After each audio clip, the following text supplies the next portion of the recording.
Today on Dr. Phil, a mom accused of extreme neglect. Are you a good mother? I believe I am a good mother, yes. Your daughter drank bleach from a sippy cup. She's had staph infections. She's had lice. She's had a book bag with maggots and mold. I'm being the best mom that I can be. Are her kids in danger? Are you neglecting your children? Purposely, no. Is she a fit mother? Do you have a prostitute babysitting your children? No, I do not. Oh, really? And is this family You are so crazy, Jennifer. Please. Little miss, I can't even go to church without drinking a gin and tonic before you go. capable of dealing I am so angry, I can't see straight. with the truth? You're in over your head. You know that, right? This is going to be a changing day in your life.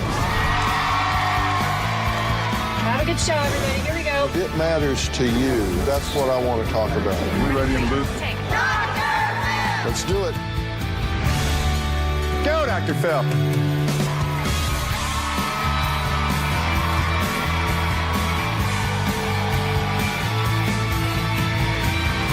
How you doing? How you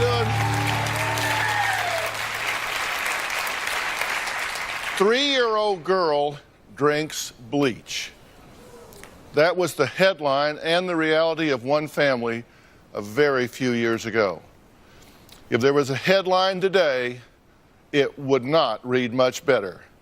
Maggots, mold, and rotten milk found in 7-year-old girl's school bag. Take a look. When my granddaughter got off at the bus stop, her book bag had a smell permeating from it. I asked her to empty the book bag. Some of the things that fell out were 3 cartons of milk, so curled you could have taken a knife to it. It was just horrid. There was an apple, and the apple had kind of disintegrated, and there were maggots forming inside. It was literally maggots coming out of an apple. I've never seen anything like that in my life, and I hope that I never do again. Jennifer does not get even any of the basics of parenthood, and it's scary. I believe that my daughter drank and did drugs with every pregnancy that she has had. 3 years ago, Jennifer, who wanted to do laundry, she just put some Clorox bleach in a sippy cup. She had been doing drugs and drinking, and she passed out. My granddaughter, she saw her sippy cup. She picked it up and drank it. The headlines read, 3-year-old drinks bleach from sippy cup. That's how I got custody of my granddaughter. My granddaughter has had staph outbreaks, numerous lice outbreaks, frequently left unsupervised, behavior that is disturbing. I have seen her act out with dolls. My youngest grandson was born while Jennifer was in rehab. My daughter has left my grandson in the car for 30 minutes, perhaps it could have been longer, when there's a toddler in the car with no AC. And she's not aware that that's wrong. I do not think that Jennifer is capable of providing her children with a safe, healthy environment. Well, now, Connie is the grandmother of these children, the mother of Jennifer, and she wrote to me because of these concerns and much more. And we're going to hear all of her accusations in this show, but first, I want Mark and Connie to hear Jennifer's side of the story. I have 5 children. My oldest is 11. He lives with my mom. My 7-year-old lives with me. I have a 5-year-old and 4-year-old that I gave up for adoption. And I have my 2-year-old. All my children have different fathers. I think I'm a great mom. My mom has made up lies about me. I have a lot of animosity towards my mom. I don't trust her. My mom did say that my oldest son, Nathaniel, was sexually abused, and she called DSS. Nothing ever happened. To this day, she still defends it. I gave my mom temporary custody. My oldest son so that he could go to a better school. To this day, I still believe my mom tricked me. I believe that my mom always wanted him. She would have done anything to get him. If I get in an argument with my mom and I don't go along with it, I'm afraid that I won't be able to see my son. Okay, 2 very different sides of the same story here, and sometimes people just have different opinions, but then there are facts to support one side or the other, and that's what I want to look at today. And let me tell you up front, I'm not here to throw you under the bus today. I am here to change some of what you're doing. Right. Because I think some of what you're doing doesn't even come close to what you need to be doing as a mother. I don't know if everything you're saying is objective or not, but we're going to find out. I've really appreciated your input to all of this because you're kind of once removed from it.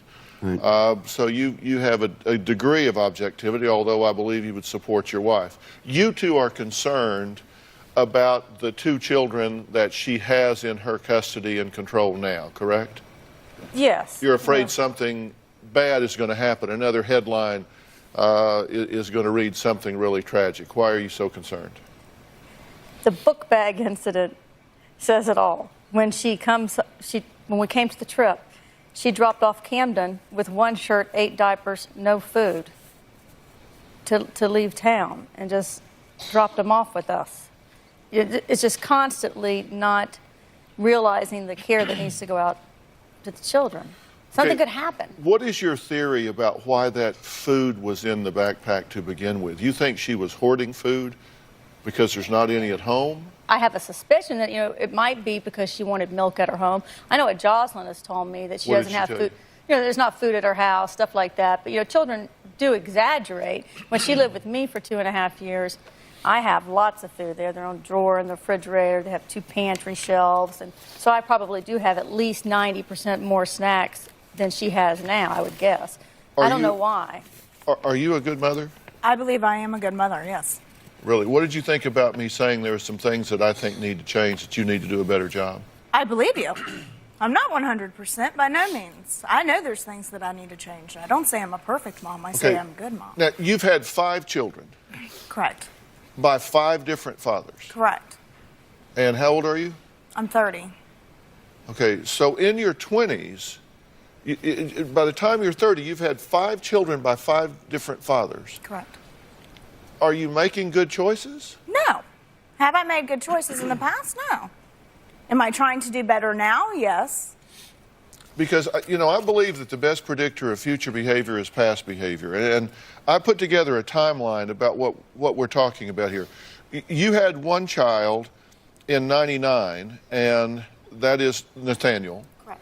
Now, his father is currently incarcerated for trafficking cocaine, correct? Okay, so not a good choice there. Okay, 4 years later, you give birth to Jocelyn, who we're talking about, that comes home with a backpack that is so rancid with mold and maggot and decaying food that it just is overwhelming smell-wise. How do you not know that? How do you not smell that? To my defense, she was staying with them that week. She was staying with them that week. It came home on Friday. It had been in there a long time with its growing organisms. Correct. Now, I do understand that. Now, maybe that Friday she came home because they bring home they have a thing at school where you bring home food over the weekend for your house for low-income parents. So that's where the food came from originally. Now, granted, it must have stayed in there for a while, but she had been staying mainly with Mother. Know that? I didn't know that. I didn't go through the book bag. Okay, but you have her with a second father, correct? Correct. Okay, then in '04, you give temporary custody of your first child to your mother, correct? Correct. And you say she tricked you into that. She did trick me into that. Okay. And she's been tricking you now for 6 years? No, now for 6 years. I went downhill after I gave temporary custody over to my mom and didn't get him back. You say she tricked you. Okay, well, let's talk about that. Then in '05, you give birth to a 3rd child with a 3rd father. Correct.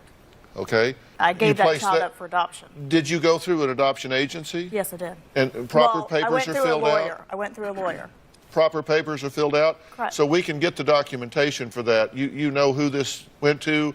Yes. This woman was studied? You understand the environment that the child went into? Yes. And you don't believe that? She met the woman. She didn't hire an attorney to do it. I was helping her with an attorney for the adoption. Several attorneys that I spoke to said that they would not represent Jennifer because she had been drinking and doing drugs while pregnant.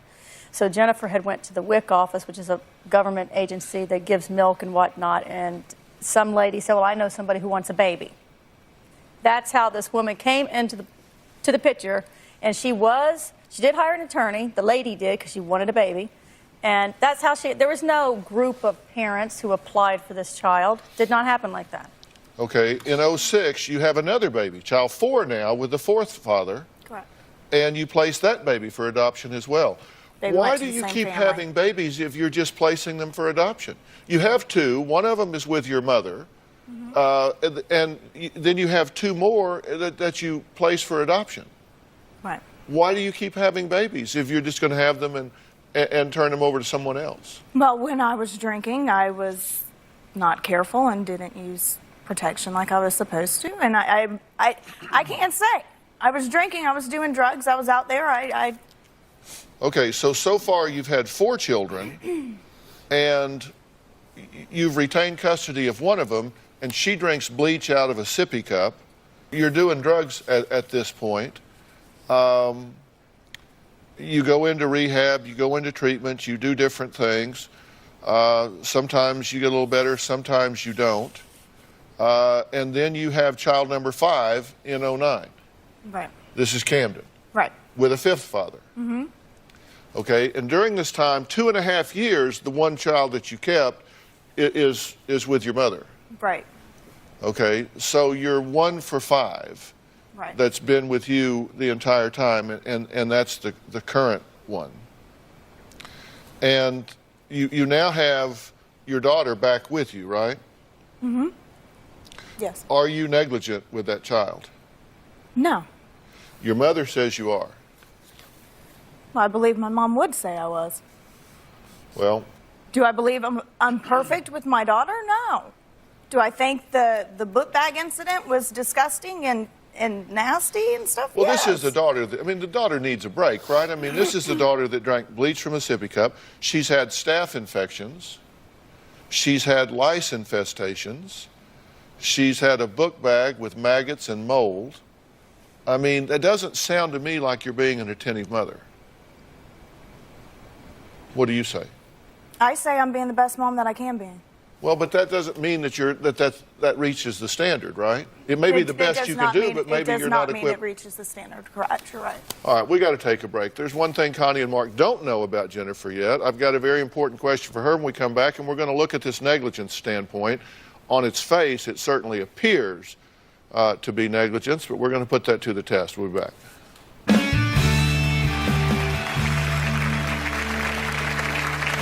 My grandchildren have been seen wandering out by themselves. I'm very concerned about who watches those children. I have been told that a prostitute happens to be one of the people who watch the children.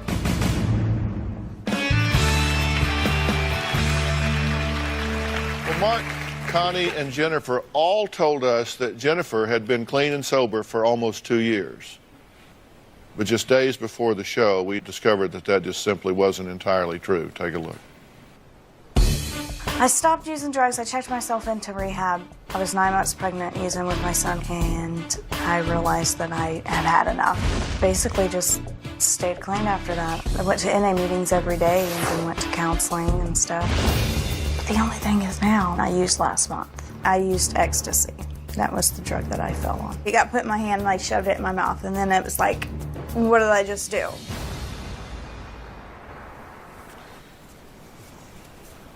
So you're doing drugs again? I did, yes. 10 times in the last month? Yes. Okay, but what do you mean you did? That if you've done drugs 10 times in the last month, you're on drugs again? Yes. Although I'm picking myself back up and starting back over. I want my 2 years back. What do y'all think about this? I was right. I'm shocked. I'm just absolutely... But at the same time, this is what I told Connie this is what was going to happen. And I love Jennifer. He was right. I love Jennifer more than anything, and I want so much for this girl to be able to get righted. She doesn't... What we see with children, and I'm certainly not perfect, I'm not a saint, but what we see with children and the values that we have and the direction that we think they need to go is not necessarily what Jennifer sees. She's not sitting back going, I'm going to be a neglectful mom. That's not her MO. But she doesn't she's not dialed into the Well, things you're her that- mother. What do you think about this? I am so angry I can't see straight. We have went through all of our funds. I have given the second half of my life up to raise her children. I am angry. I have no money left. I'm getting older. We haven't even went on a date in years because we're too busy taking care of Jennifer and her children, our grandchildren. I'm sick of it. I'm sick of it.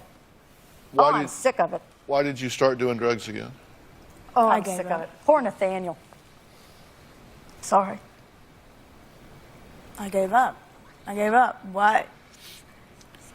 Just, I don't know. I went without, I did my, 21 months or 22 months, whatever it was, and freaking on top of that, then I lost my medication for 2 months. I went a month without my medication. I lost my medication. I used, and I got my medication back, and I'm picking myself back up, and I'm moving on. And I can't do nothing about it.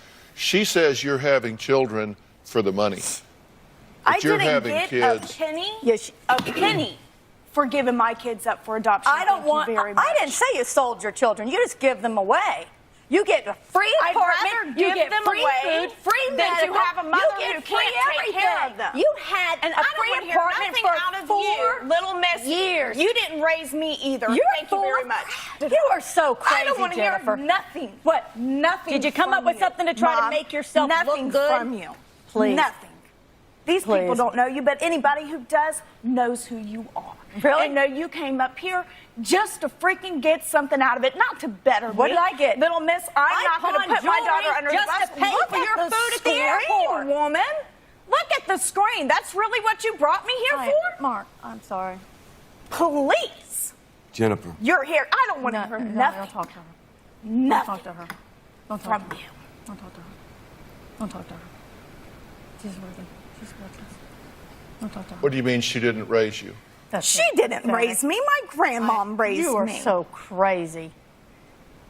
You are crazy. I'm crazy. I was She pregnant didn't get at custody of me 14. until I was 9 years old. We talked to your mother, and she said she raised Jennifer That's until a she was lie. 9 years old. That's a lot. Well, you can technically say that's true. I was a 15-year-old mother. So I was working. We did live in my mother's house. I'm not going to say my mother didn't raise Jennifer with me. And no, Jennifer didn't have I was 15, for God's sake. I didn't read her. She doesn't have the same mother that Conrad has. My son now he's got the world at his footsteps. She couldn't possibly have that from a 15-year-old. But I'll tell you one thing I did do. I didn't take all the Americans' tax dollars and just keep having babies and getting free rent and stuff. I worked at 14 years old, said I was 16 for $3.05 an hour, and took no handouts. Good, None. Mom. Good. Not one. Good job. And Your I lived with my mother mom says- until I was 19. We talked to your mother. She says this is not the only one here that needs help. No, we all says, need help. She says you need help as well. You're she right, says you I have a do. history of drug and alcohol abuse. Oh, for she God's thinks you are sake. still using today. Please. I'm just, it's Test your mother. me.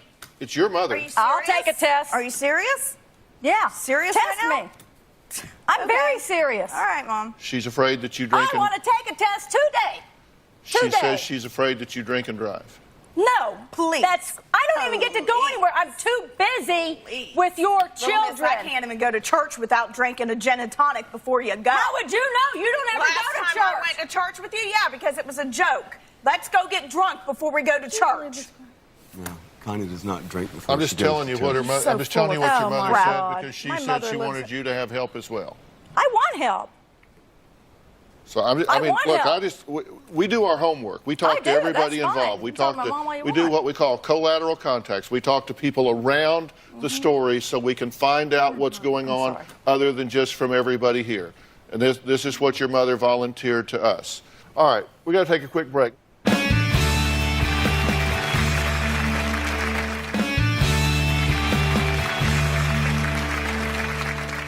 Are you concerned now that you're going back down the drug slide? If I wasn't, I wouldn't have came to the show. Are you neglecting your children? Purposely, no. I don't care about the intent. Right now, I'm interested in protecting the children. Now, there are signs of neglect. In your state, there are definitions of neglect. Correct. Now, and one is inappropriate dress, that you see kids not dressed properly. According to Connie, your children show up not dressed properly for the weather. She's concerned about that. So according to her, she says yes. Consistent hunger. I am curious why a 7-year-old is putting food in her backpack and bringing it home if she doesn't feel like she needs food there for herself and her little brother. And I have been told that you get food stamps. Is that true? Correct. And I have been told that you sometimes sell those food stamps for cash. I have before. And you'll sell like $500 worth of food stamps for $200 in cash? No. So what do you sell and No. for how much? If I need $50 for my car insurance or something, I have, yes. Where are I'm you not getting the gonna money lie. for the drugs you've been doing? The drugs I've been doing, I have been working. And I want to correct the child DSS thing. I went to court after the book bag incident. Mom had already turned me into DSS. They sent all the stuff to DSS. And my caseworker said that she wasn't listening to it, not to worry about it. It's even in my court papers. Nothing came of They it. dismissed the case 48 hours after you took the backpack down there, a case that had been open for 4 years. Correct. Okay. Poor hygiene.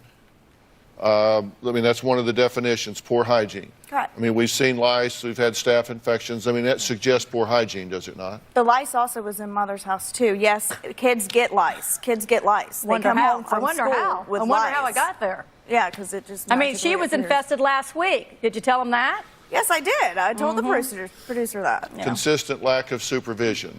There have been stories throughout you having children. Your 2-year-old burning his hand on the stove. Nathaniel being caught hung on the fence when he was 3 years old. Stories that the 7-year-old is supervising the 2-year-old while you're gone. That's not true, but okay. I'm asking. No, that's not true. That's what I'm If being you're told. asking- No, that's Okay, not so you say that's not true. No. Unattended physical and medical problems.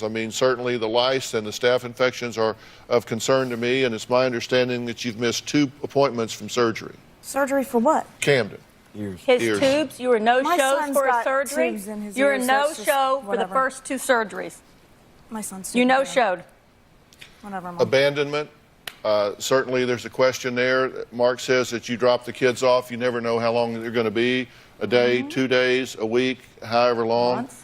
And 2 children. And I hope you've put these children through legal adoption process when you placed them Yes, for I have. adoption, and that you studied, did home studies, and you I still complied speak with to the the law. woman this day. Everything's So you know legal. where they are. Yes. And then underweight and poor growth at this point, we don't know. We know Nathaniel wasn't talking at 3 years old. Immediate family he would speak to. He didn't have enough confidence to speak to public. Oh, my God. Do you have a We're out prostitute there. babysitting your children? No, I do not. Oh, Okay, I'm really? just telling you what she's saying. That's fine. I just That's want to know. fine. That's We what have you a called her. video of your apartment. I have to say, this does not look clean. It's It not clean, does no. not look hygienic. No. This isn't just being messy. This seems to me to be astoundingly neglectful of the living environment you have 2 children living in. You walk into those rooms, you see that every day, right? Correct. Well, at what point do you not say, this is no environment for my children to be in? I need to clean this up. That is not just messy, that is unclean, correct? That is a buttload of clothes. Well, look at the bathtub. The bathtub's disgusting, yes. My drain won't drain. Yes, my apartment is ridiculous. I will not defend that. Well, why don't you do something about it? Well, I guess I need to. Do you want to have more children? I would like to get married one day and have another child, yes.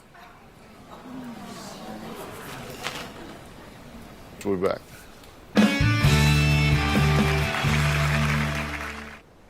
Closed captioning provided by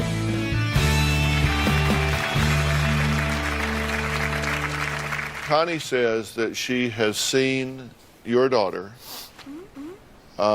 playing with her dolls in a sexually provocative way, in putting them into sexual positions, Okay.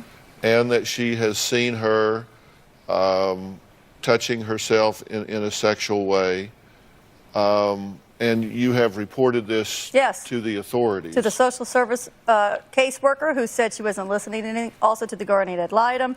Everybody knows. So you've known about... And I'm not the only one who's seen it. And I'm not saying this is true or not true. I'm just saying it is a report. Did you know about it? No, I did not. Liar, So you've not told... She's a They've not liar. told you about this? About She's a some liar. Barbies? Freaking kid You're a playing with liar. Barbies sexually? No, You're I a haven't been told liar. about that. Okay, the reason I ask about it, Jennifer, and again, I'm trying to forget about them for a minute. I'm trying to help you here. All right. Because I will tell you from a professional standpoint, if that report is true and accurate, then that would be a warning sign To have something. that perhaps something inappropriate had happened with your daughter. Doesn't Correct. mean that it has, because there are a lot of influences on television and other kids and all sorts of things.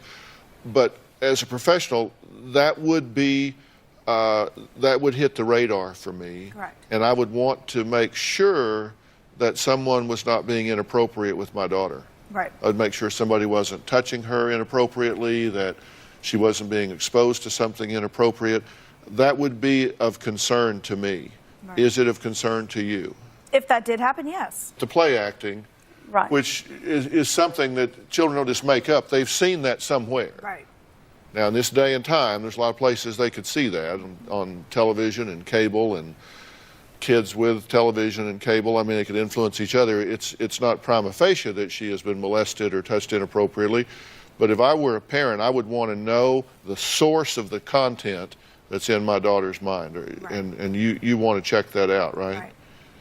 Well, now, due to the confidentiality, the Department of Social Services told us that they could not comment on this story. But as a mother, I'm telling you, this is something you should be attentive to. This should be on your radar, and I would recommend that you have her evaluated by a professional to determine whether or not something inappropriate has taken place. Okay. Now, there is a child here that is currently living with you that's 11 years old. And it's not often that an 11-year-old asks specifically to talk to me. But this child does want to talk to me, and I assume it's okay with everybody here for me to sit down and talk to this minor child. We're going to hear what he has to say about this whole thing when we come back.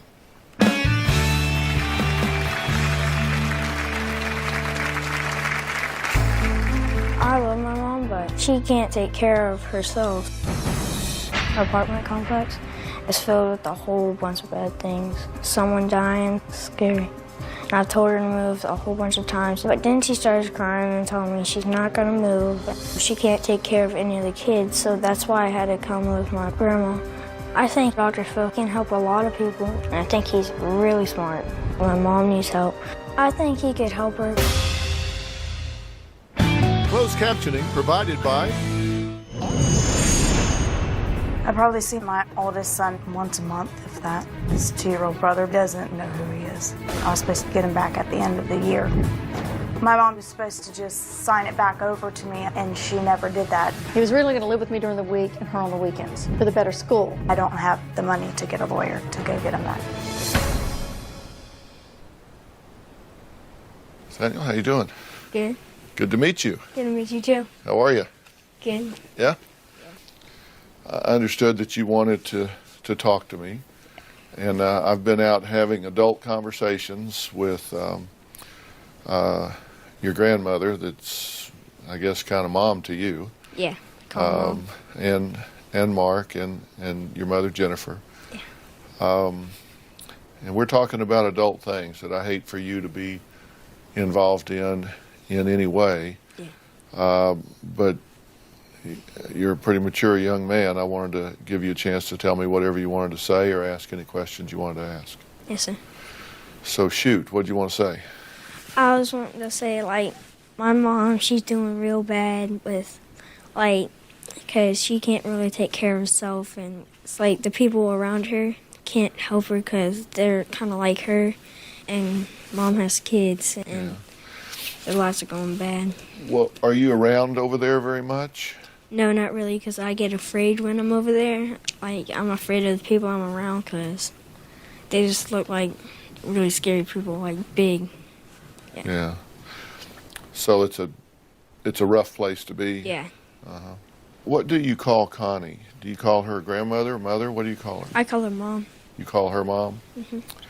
You know she's your grandmother, but you call her Mom. Yeah. She used to not let me do that when I was like a little kid because she didn't want me to hurt my mom's feelings. But she allows me to call her Mom now. So you kind of have two moms, you think of it that way? Yeah. When you and Connie are together, do y'all talk about your mom very much? We don't usually want to talk about it because, like, she knows I don't like hearing about what she's done bad because I just don't like hearing about it because I want her to get the most help she can have so she can change her life around. Do you miss her? Yeah, I miss her because, like, I remember, because, like, when I was a little kid, she used to come around a whole bunch, but she don't do that now. Like that. Well, you say that your mother's not able to take care of herself very well. How do you know that? Because, like, I've seen the way she's lived, and her rooms aren't that really neat, and she don't have any food in her house, and she don't have pretty much anything. Do you worry about your little sister and little brother? Yeah, because they get problems, like, with their hygiene and school, because, like, Jocelyn misses school, like, every week. What do you want to see happen with your mother? I want to see, like, my mom get help, and if she wants it, I want her to change her life around, because she's getting to the age where she needs to have her life change. I want for you to know that your mother loves you very much. Yeah, I know that. I mean, I really believe she loves you very, very much. I think she loves your brother and your sister very much as well. And sometimes life can get really confusing and can get really hard to choose the right things, to wake up every day and do the things that you need to do. But your mother's here because she wants to get some help with all of that. Yeah. You know, she really does. She wants to be, you know, healthy and happy, and she wants you to be very much healthy and happy as well. So I want you to know that. And secondly, I want you to know that I'm going to do everything I can to get them the kind of help that they need. We're going to try to fix this so everybody's healthy and safe and happy. And we're working on that. And what you need to do is be a kid. Yeah. And let us take care of the adult stuff. You shouldn't be worrying about this. And just know that help has arrived here. We're going to really work on this and see if we can get everybody headed in the right direction, okay? I've heard your concerns. I get what you're saying, and I'm going to use that information to really help your mom. So you've been a big help to me in helping her. So feel good about that, but now let me take it from here. All right? Let's see. All right, it's good to talk to you, buddy. Did you too? You take care.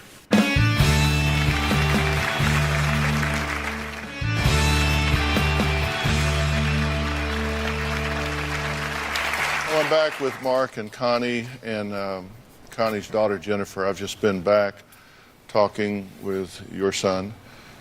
Very impressive young man.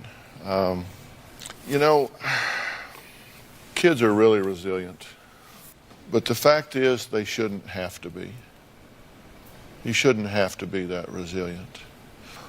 It should be clear to you, he loves you very much. He loves you and he misses you. And he loves his little brother and sister. And he's worried about them. And I think that's a terrible burden for an 11-year-old, don't you?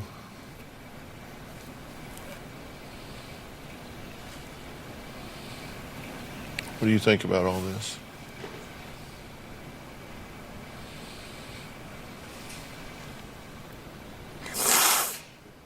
I don't know. I don't want him to.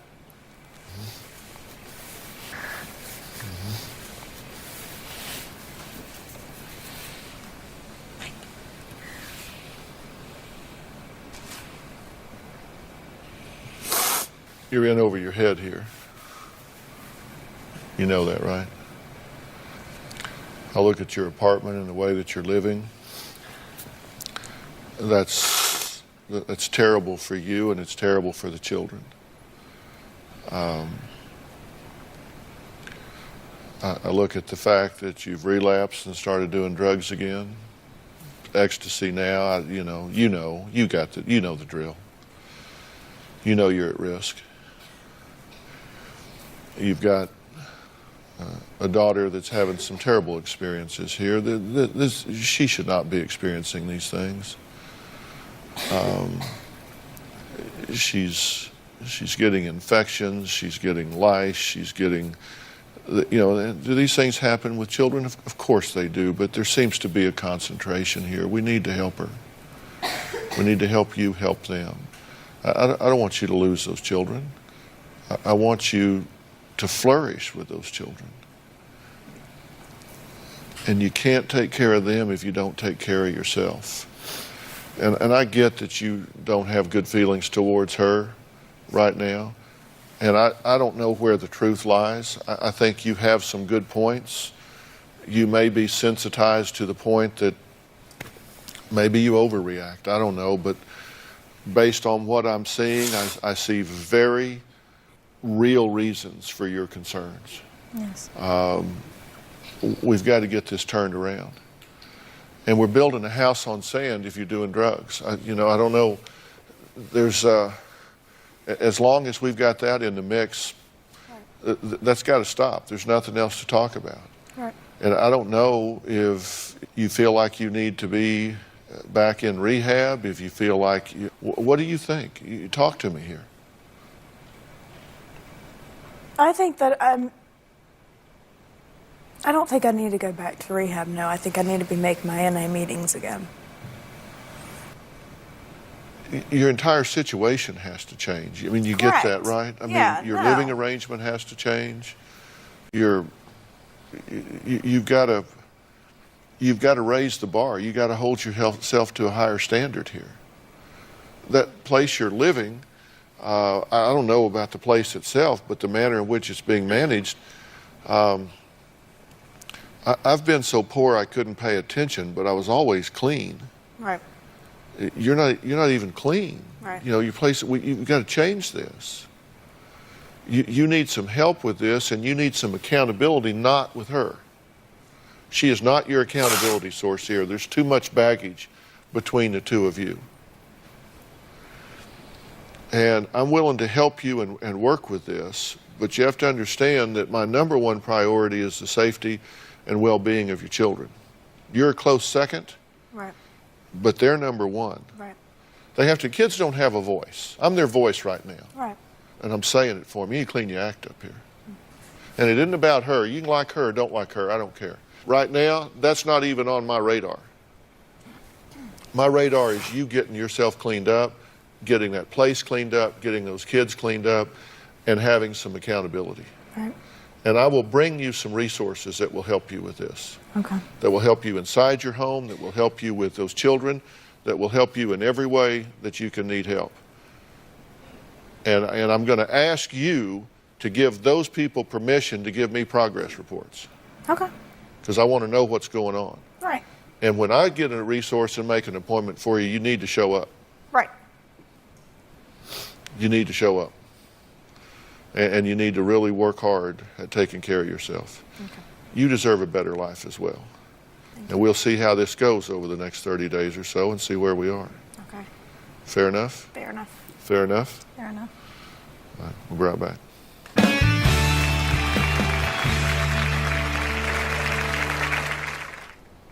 Closed captioning provided by... Well, I want to thank Connie, Mark, and Jennifer for being here. And Connie, I'm glad you wrote this letter. And even though you have some issues with her, I hope you're glad she wrote the letter. And I hope we're going to have a follow-up on you soon that makes everybody, especially your children, very happy. So we're going to keep working on this. Fair enough? Fair enough. Are you glad you came? Yes. All right. If you want to send me your comments, you can email me at drphil.com. Thanks for being here. So long.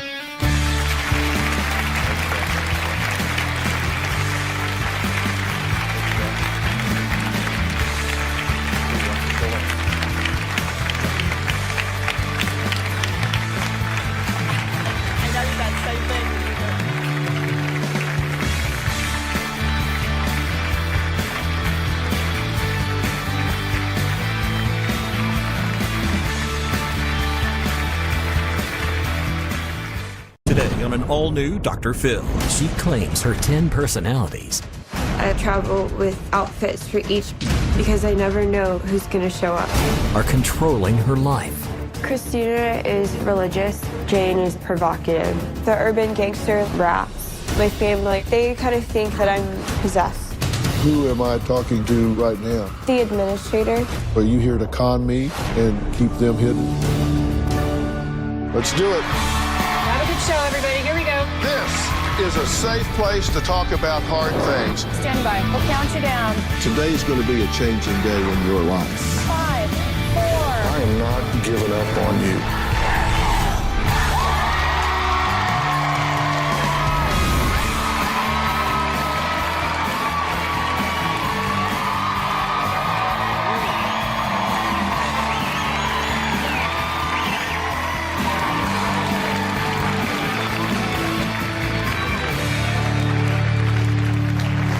Well, meet Jerica. She's 27 years old.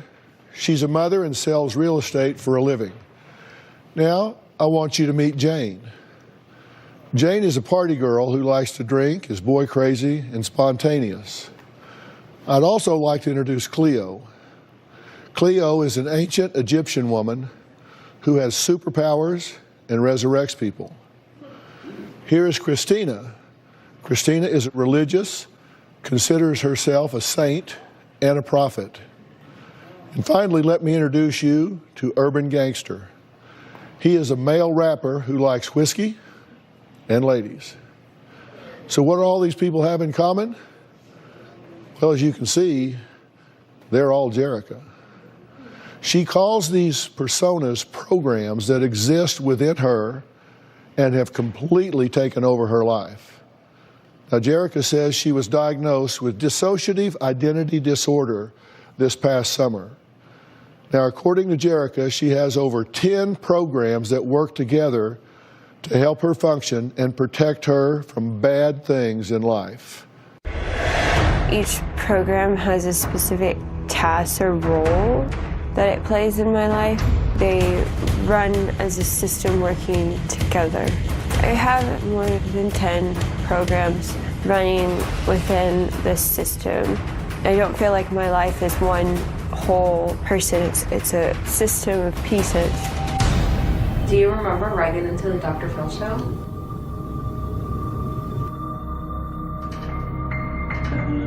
We think the French scientist wrote into Dr. Phil. Bonjour, je m'appelle Jerica, je suis de Dallas. Comment allez-vous? I don't even speak French. Jane's the most popular. She's really social. Jane went out to dinner with her family members. Jane started dancing on tables and got kicked out.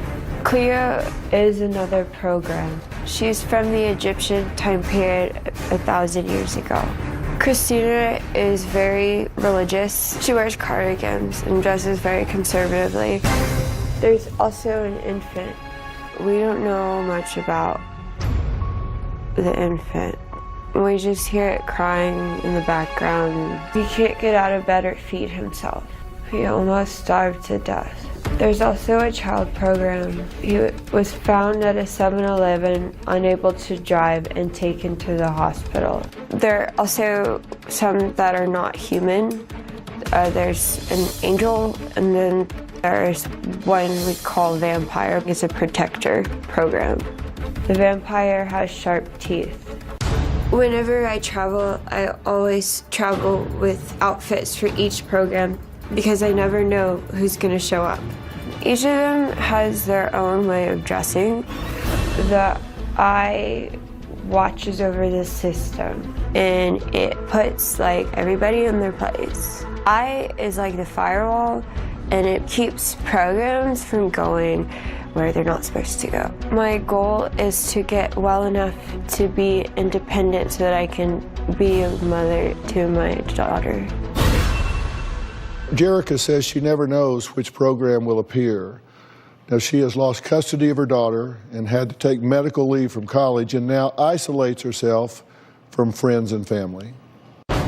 After multiple tests, I was finally diagnosed with dissociative identity disorder. I began first having panic attacks because it was very scary, people calling me by different names. I wanted to know if Jerica came with you. Don't ask where she is. Seriously.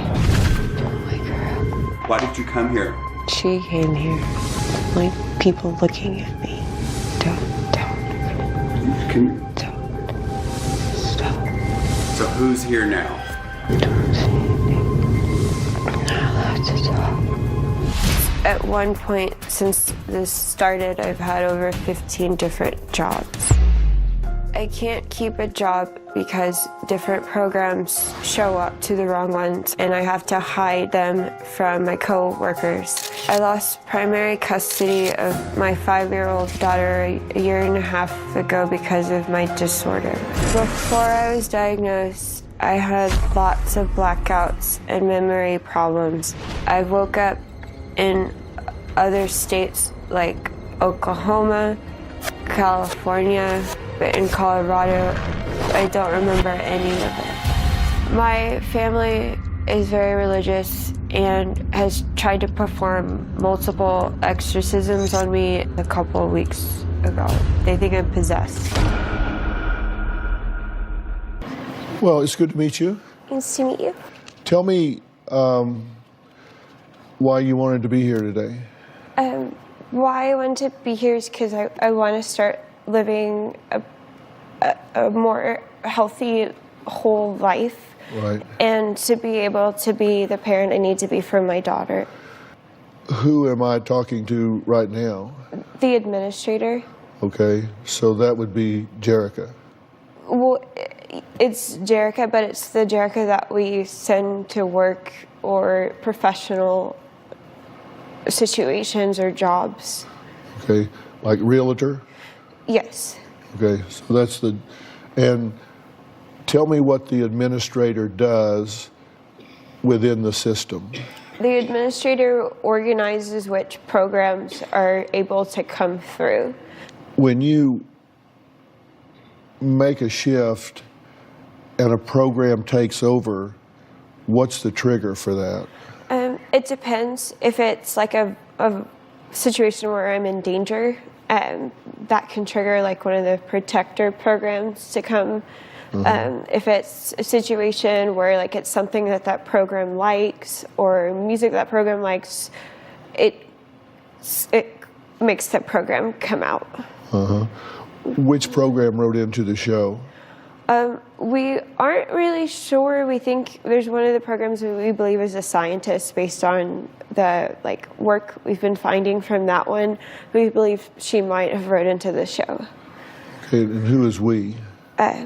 The system. Why do you think that you have dissociative identity disorder? Why do you think this is something that you need? I've been dealing with this disorder for over 13 years and been in treatment, and it's before they didn't know what was going on and why I had memory problems. It wasn't until the help of my school and my last treatment that they diagnosed me with dissociative identity disorder. And one of the things that tipped off someone at school is you had an assignment to go interview someone, and you turned the assignment in, but you had interviewed yourself. Yes. My mentor pointed out to me that I had interviewed myself for it, and I didn't realize it. These programs, to the administrator, they communicate with you directly, right? With the administrator? Sometimes the administrator is pretty much just looking over the programs, kind of like a manager. We've developed a way for the programs to talk to each other. They'll leave each other notes, and sometimes they'll get in arguments with each other. And when you hear these conversations, do you hear them from the outside like you're hearing me now, or do you hear them inside your head? It's kind of like having multiple people sitting inside your head and arguing over what you're doing. Next, imagine going from being fun and the life of the party to being unable to speak, move, or even feed yourself. Well, Jerica says that actually happens to her when one of her programs takes over. We'll talk about that and more when we come back.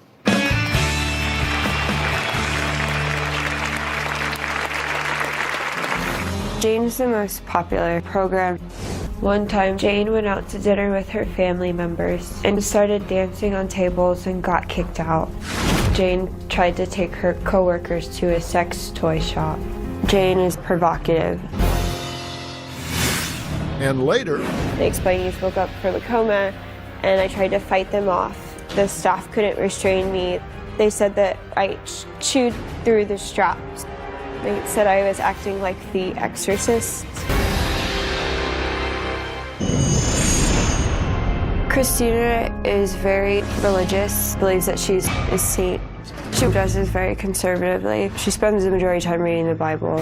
One time, Christina kidnapped my cousin, drove her around prophesizing to him, and wouldn't let him get out until he heard all of the Bible verses she needed to tell him. My cousin stopped talking to me for about a year after that. Jerica says 7 years ago, she began experiencing blackouts and memory loss. Now, it wasn't until she was diagnosed with dissociative identity disorder that she discovered she has over 10 programs, as she likes to call them, that help her function.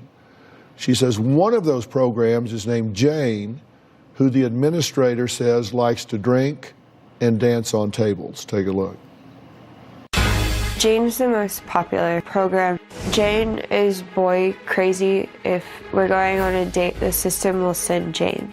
One time, Jane went out to dinner with her family members and convinced them to go to a club afterwards. Jane started dancing on tables and got kicked out. One time, Jane tried to take her coworkers to a sex toy shop. They didn't go. She thinks she's a model and posts pictures in lingerie. Jane, she'll post pictures that are not appropriate on my Facebook. She likes spending money. She went to Victoria's Secret and opened up a credit card and spent a lot of money. She likes French champagne, gummy bears, and Red Bull. There's been a couple times she's booked hotels and she throws parties that she can't afford. There's some that are more conservative, while Jane is more provocative. Mm-hmm.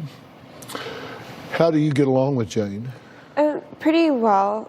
She's not one of the programs we worry about. Most people meet Jane first. Mm-hmm. She's the most social out of the group, mm-hmm. And she's fun to be around. So we don't mind her. We just don't like it when she takes things too far, or if she's the only program running, or the administrator's not there. Right.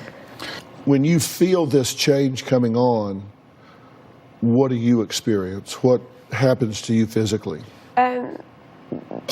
People say that my face and body gesture, everything, my voice changes, and mm-hmm. it's the administrator goes back and is not in control when that happens. It's that program basically on defense mode.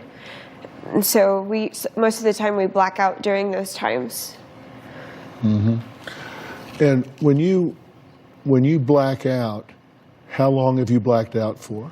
The longest time has been, a year. Before we knew we had a complete blackout for an entire year that we had put together, but since then about 2 weeks was another blackout period where we ended up in another state. What does your mother think about this, for example? How does she feel about this? I don't think she quite understands. Her family's very religious. I think that they kind of think that I'm demonically possessed. And you said they did exorcisms on you a few weeks ago. Yes. Tell me what that consisted of. What did they do?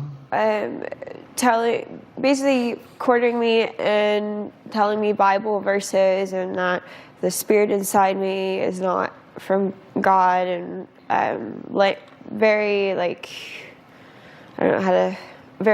forcefully restraining me. Did that scare you?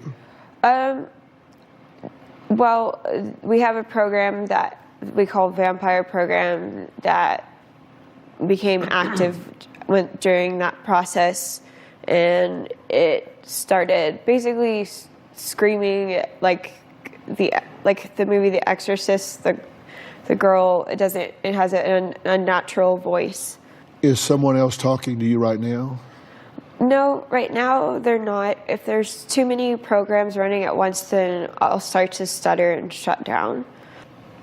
Do you consider these programs friends? To me, they are. They're all very complex and have their own interests and likes, and they kind of keep me company. I can't really relate to most people. One, because I was in isolation and treatment the majority of the time, and it's hard to make friends with this disorder and to keep friends and be in relationships, so they kind of help me get through the loneliness of it. Is it possible that these programs have put you out here now to hide things? Yes. The program that came out here was Jane, and the administrator went with her. Are you here to con me and keep them hidden?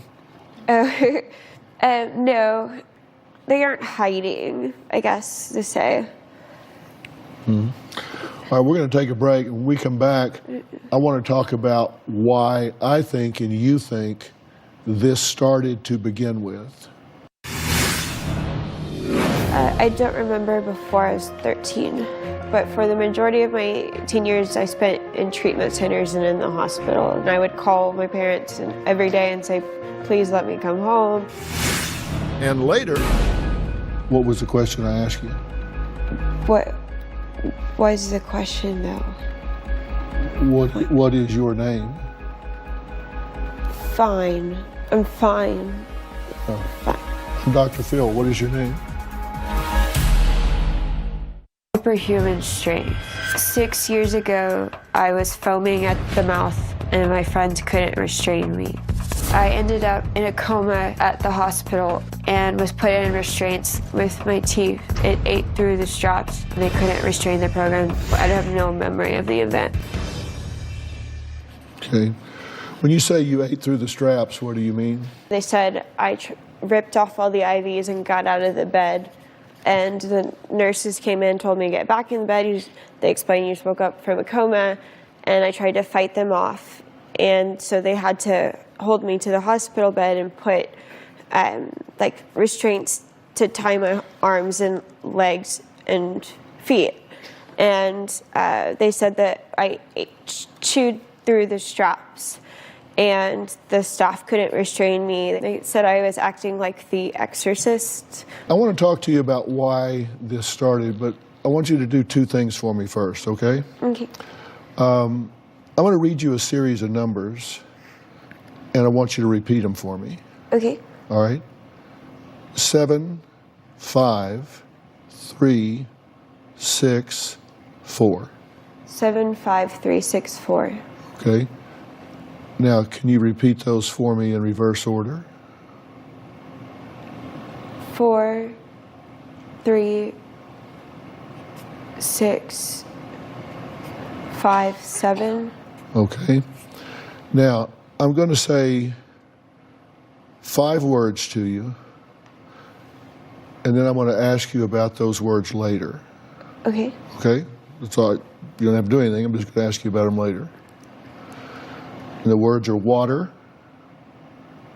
bolt, tree, alignment, and folder.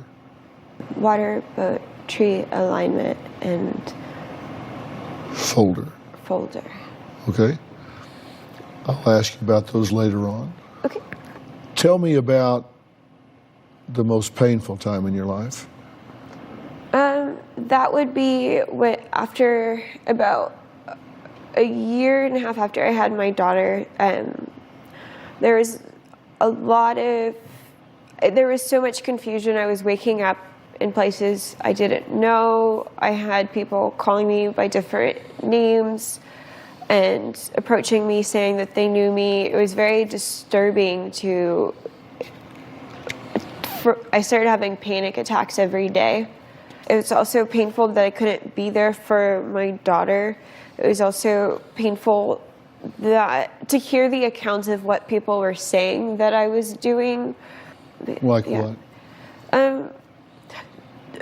There's been situations where we've ended up in places that we don't belong. And like where? Like, for instance, the urban gangster likes to go downtown, go to gentlemen's clubs, and if another program shows up, it's been dangerous. And then also when we end up out of state or we've been taken places with people we don't know at all. Tell me about your childhood.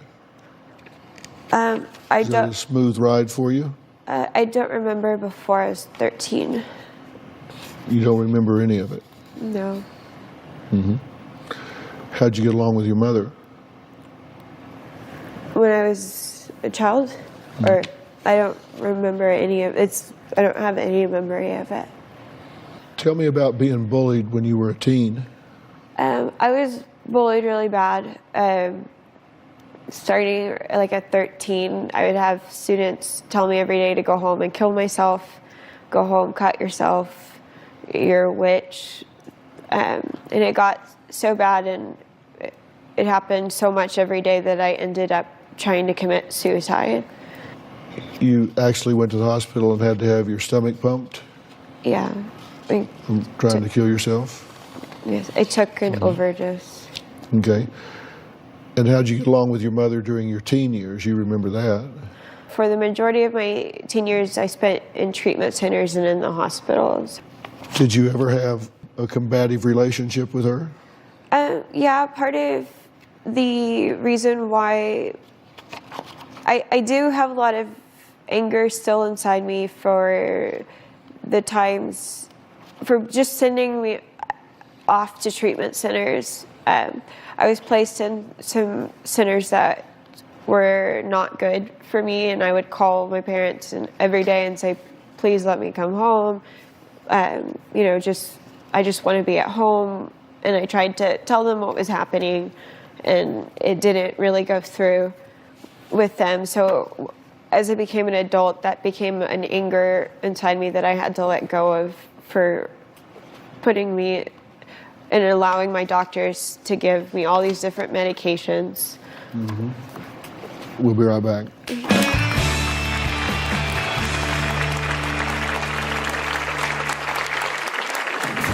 Cleo dresses like a gypsy. Cleo has the ability to resurrect people she's known. Wait. We have one program. He's an urban gangster. He raps. Go to strip club, make it rain. You have to watch what you say about that person. Yeah. Cleo is obsessed with lunar phases and astrology. She dresses like a gypsy. Cleo has the ability to make people love her and resurrect people she's known.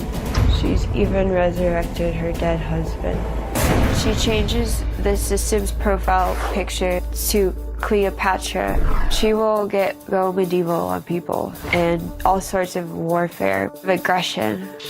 Wait. We have one program. He's an urban gangster.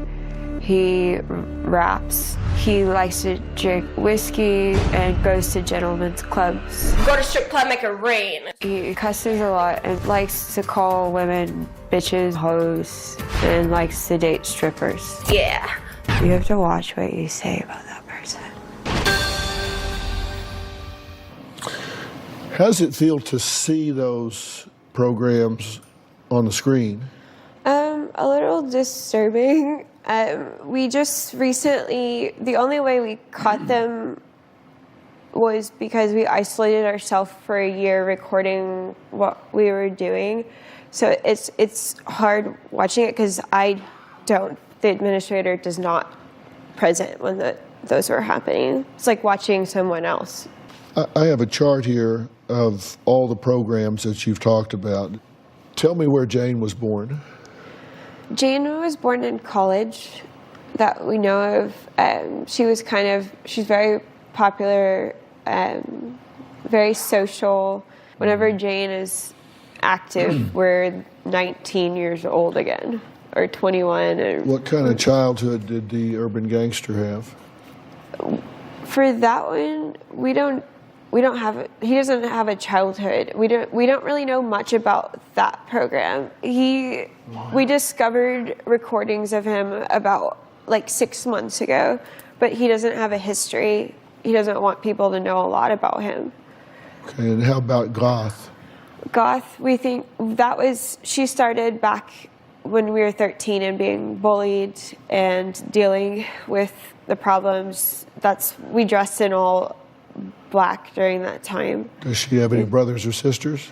No, they don't really have families. They're just a program. Mm-hmm. So they're not like real people? Some of them have like more things too. Some of them are more complex than others. I'm not sure if I would consider them real people though. Okay, now you said in therapy, you've had group therapy, and not everybody in the group had dissociative identity disorder, right? Mm-hmm. They had different things? Yes. Okay, and you've had individual therapy. And what did you focus on in individual therapy? Before we knew about dissociative identity disorder, we never talked about anything. When we started going after, we tried to working through the trauma in my life and trying to find, just basically talk about what each day was. My therapist would tell me that over time they had met more of my programs or personalities. So they were focused on mapping it out? Yes, because the biggest thing was putting together a timeline of my life. Because of my memory problems, it was mostly mapping out my memories in the system. Okay. And you said that what causes you to shift from one program to another is a feeling of danger. That can cause it, or it can be like something that a program likes or is accustomed to, or if that program knows a certain person, that program may come out. Well, I got a problem with some of that. That doesn't make sense to me. And when we come back, Jerica says she's lost every relationship she's ever had since discovering her programs.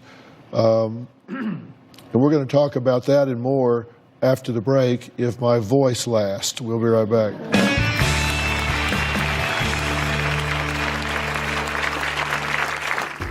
This disorder has jeopardized every relationship or ruined it. They end up blocking me and running away. My family has tried to paint me as demonic or bad, but I'm a good person.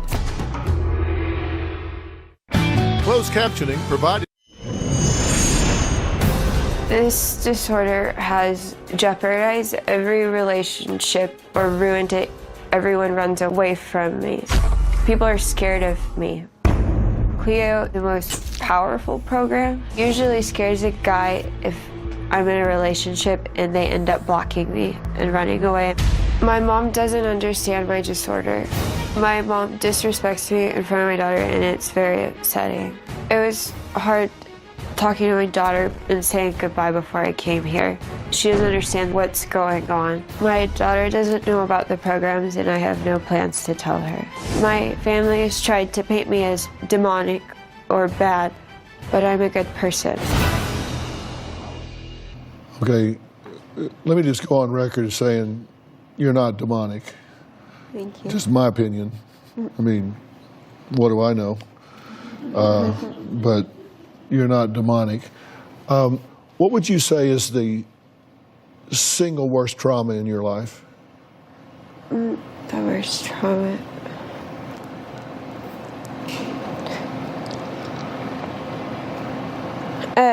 Right now, it's not being. I can't talk about that trauma.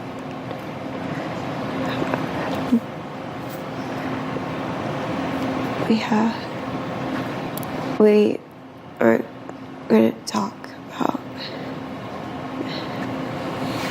We. Who's talking to me?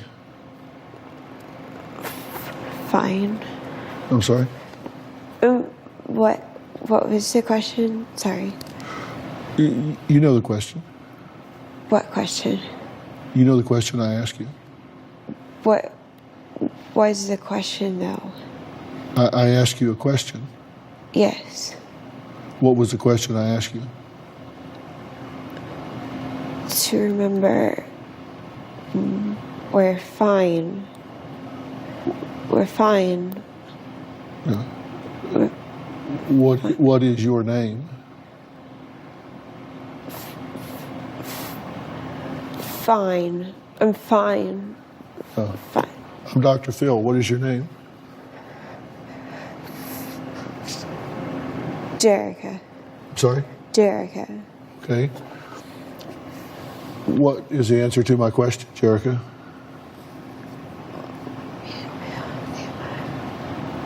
What?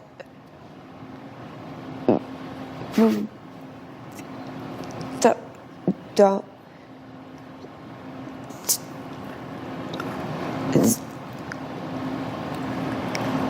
We can't.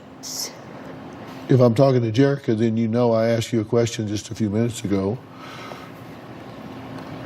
to tell me something about your life. What did I ask you? You don't even have to answer it. I just want to know what the question was. What hurts? So what was the most painful time, the most traumatic time in your life? Most traumatic event? Most traumatic? I don't know. If you want me to help you, and if all of these programs are here to support you and help you, then they will come together and give you the strength to answer this question, because it is pivotal in my being able to start leading you towards reintegration and health. We can't talk about it. Who can't talk about it?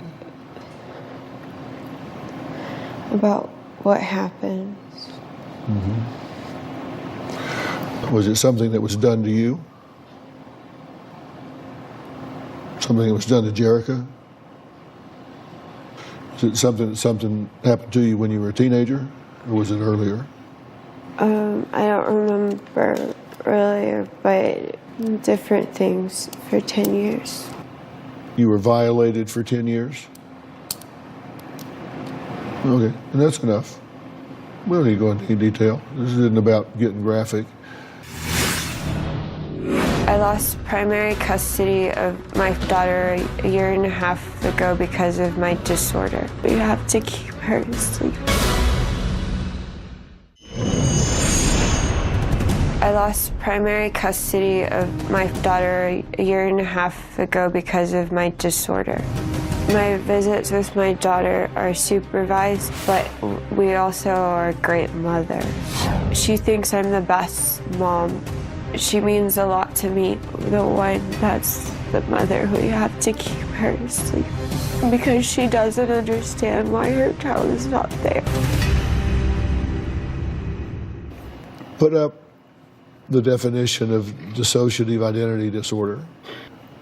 And you, of course, know this because you've been dealing with it a long time, but it's a severe form of dissociation, and it's characterized by identity division. And that's rather than a creation of separate personalities. So individuals also experience recurrent, extensive episodes of memory loss that's not explained by just forgetfulness. So this is not to be confused with split personality or multiple personalities. What it is the individual identity. There's one identity, but it's fragmented into different parts. And what happens is necessity is the mother of invention. You've heard that old saying, right? If you get in a situation where the stress is overwhelming your coping skills, then you will escape that situation by leaving that part of your identity and just going to another part of your identity. You vacate that awareness. You often see it if somebody's been in a terrible accident or something, they'll have no memory of it whatsoever. And you ask them about it, see, I know I was in an accident, but I don't remember it. And you might know that they saw a loved one killed or something, but they'll say, I don't remember it. They have that memory loss, and sometimes if that trauma is recurrent, this is too painful, this is too stressful, so I just vacate my consciousness and go somewhere else. And when that stops, then I'll come back. And what I'm saying is, that's what's at the core of almost every dissociative identity disorder that I've ever encountered. I think it's at the core with you, and I don't think that it's ever going to change unless a couple of things happen, and I'm going to tell you what I think those things are, because I want to help you with it. Okay? Now,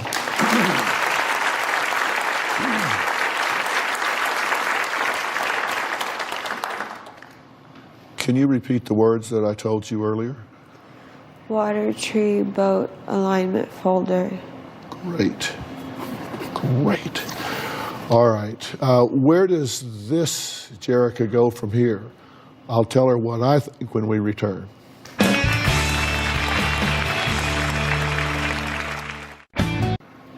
Jerica, some things have happened to you along the way that have been exceedingly painful. And you didn't have a lot of support at the time they happened, true? Yeah.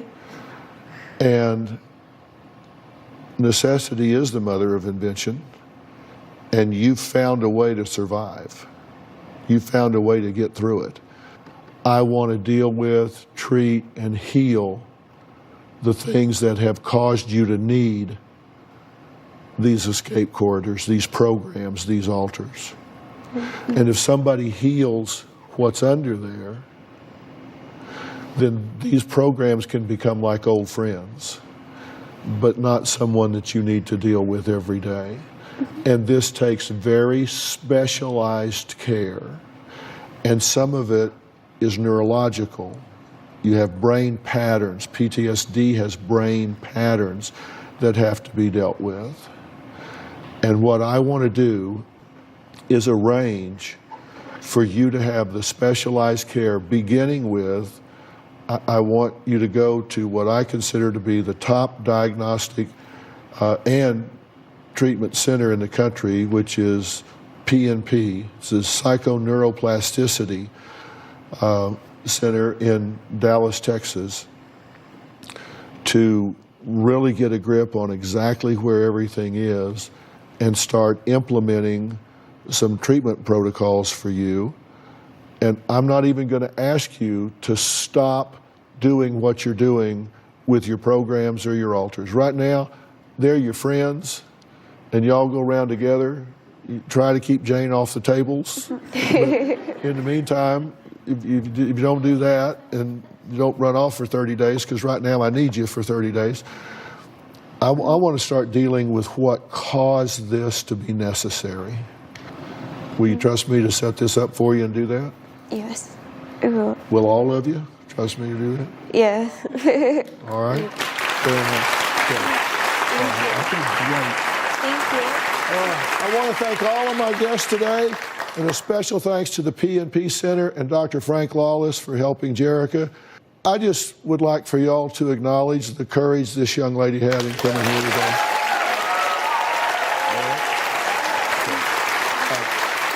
Log on to drphil.com. You can also find me on Facebook and Twitter. We'll see you next time.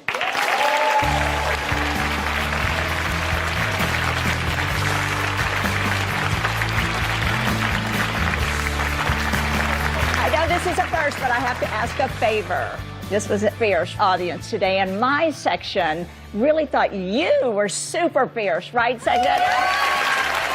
I want to know if it's okay with you if I send everyone home with my 50 Fierce sunscreen and moisturizer. You don't mean just your section, though. You mean the whole audience, right? Oh, of course. Yes, the entire audience.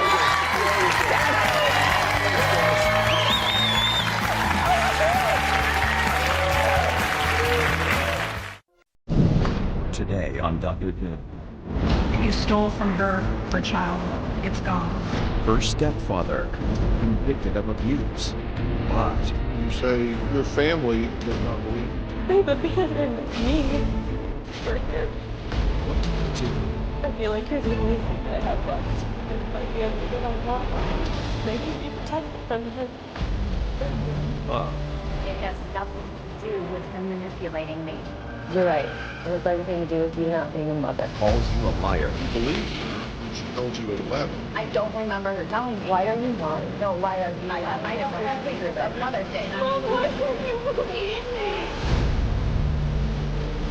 Let's do it. So, everybody, here we go. This is a safe place to talk about hard things. Stand by. Sit down. To give local police and point you in the right direction. I don't know how to do that on you.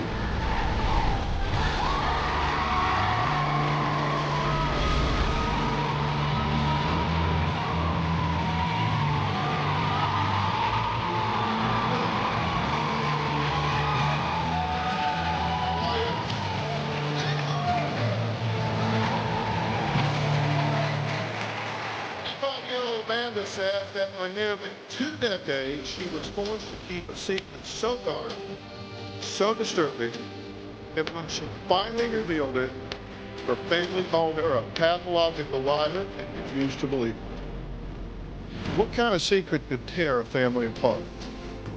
Well, from the age of 10 to 25, Amanda says she was molested over 795 times by her stepfather, Earl Nix. Now you'll notice Amanda's identity is obscured because she was a sex-crime victim in these newsreel tapes. A Van Buren County is charged with sex crimes after police say he raped a girl for more than a decade. Michigan State Police tell News Channel 3 this man, Earl Nix, repeatedly raped a Decatur woman starting at the age of 10. The suspect is now charged with 8 different counts of criminal sexual conduct, all felonies, all carry a possible life sentence. The initial investigation is starting. The alleged victim was but then recanted her statement in 2009. It wasn't until recent date that now the 45-year-old victim went back to police saying that she was concerned Nix may go after someone else. The Van County man accused of raping a girl over a period of more than a decade will spend decades in prison. Little mercy day shown for this man. Earl, you took a child, a 10-year-old child, for no other reason than your own sexual gratification. And that you stole from her for childhood. It's gone. I never asked for it, and I deserve to live my life how it was meant to be lived. Despite being sentenced to more than 30 years in prison, Earl Nix, to this day, maintains his innocence, and many in his family say he's innocent. I would just like to thank my family, my wife, my children, and all my friends for their continued support. I lost parts of myself to you I will never have back. Things that were not yours to take, and I must live with that for the rest of my life. I am free now. I forgive you. Well, despite a jury conviction, Amanda's mother, Dee Dee, and their 2 other children say Earl Nix is 100% innocent, and Amanda is a vicious, attention-seeking, pathological liar. Amanda says she's shocked that after all she's been through and a guilty verdict from last year's trial, her family still refuses to believe she was ever molested. She says she's ready to come forward today, reveal her identity, and confront her family about what happened to her. Earl Nix repeatedly raped a Decatur woman starting at the age of 10. The abuse started when I was 10 years old. I'd be laying with my dad in bed, in my parents' bedroom, watching TV. My mom would work 3rd shift, and one night he asked me if I knew what sexual parts were. I felt very disgusted, very dirty. From there, he continued to push himself on me. He would coerce me into rubbing against him or grinding on top of him, acting as if we were having sex. I was very confused. I accepted it because I was 10. On one occasion, Earl asked me to come down to his room. He would leave the door cracked and having sex with my mom, and he wanted me to watch. I did it because I wanted to please him. By the time I was 11, we were actually having sex. This was happening about 4 nights a week, on the nights my mom would be working. Finally got the courage to tell my mom. She immediately talked to Earl, but he made it seem like we were just cuddling on the couch together. After that, the whole thing was just swept under the rug. As I got older, the abuse continued. I knew that as soon as my mom would walk out the door, my dad would have sex with me. It was very terrifying. By the time I was about 15, I didn't want my mom having sex with him. I was his. I belonged to him. I was extremely brainwashed and manipulated by him at that point. So much so that I felt that I was in love with him. At 11 years old, Amanda says she tried to tell her mother what was going on, but Earl explained it away. He said, look, it was just innocent cuddling on the couch. Then 7 years ago, when Amanda was now 18, she tried to tell her family about the abuse, but then she recanted. I became very rebellious. I started acting out because of what was happening to me. I was screaming for attention in very negative ways, and my mom sent me to a counselor. I ended up telling my grandmother and my counselor that my father had been molesting me. Immediately, CPS and the police got involved, and they began interviewing my family. But Earl had me very well wrapped around his finger. Earl told me we had a special bond. Nobody would ever come between us. Nobody would ever understand our relationship. And if I told anyone about it, I'd be ripped from my family. My family would be torn apart. I decided to protect my family's happiness and sacrifice my own. I refused to cooperate with the police. I refused to cooperate with CPS. And I refused to comment to them about anything that had happened. They didn't have a victim, so they couldn't have a case, and the investigation eventually was closed. I'd been suffering this abuse for 10 years, and for me, it wasn't going to stop. I had given up my chance to break free. Well, she says when she gave up that chance, her twisted relationship with her stepfather continued on. It lasted through her engagement, her marriage, and even after the birth of her first child. About 2 months after my daughter was born, I was at my parents' house and my dad asked me to expose myself to him. I knew that I was right back in that place where I started. I was right back there. I just really thought it was over, and it wasn't. Sometime later, I was visiting my parents, and my dad and I were in the garage. I just remember being pushed up against this table, and my dad is doing what he always has done. After that, we started having sex about once a week. It was almost not an option for me to be able to break away from this because I had a husband whose heart would break if his wife told him what had been happening to her. I had a mother that her husband's been doing this to her daughter for 15 years and she's so blind to it that she can't see the truth. There was no option for me. I had to do what I had to do. One of the final straws came when Earl told me that he tried to make the perfect daughter out of me and failed, so he would have to start over with my daughter. A friend of mine and my counselor urged me to call the police. The suspect is now charged with 8 different counts of criminal sexual conduct, all felonies, all carry a possible life sentence. When Earl was arrested, it was all very surreal to me. It was all coming to an end, and he was finally getting what he deserved. I was standing on the side of right. My mom, my brother, and my sister weren't, and it just made me feel like they didn't love me. Okay, Amanda, I'm glad to meet you. I'm sorry for the circumstance. I wish we were talking about almost anything else. Your family, you say across the board, does not believe you. They don't believe me. Are you a pathological liar? I am not. Have you given them reason to doubt you? I mean, have you lied about other things throughout your life?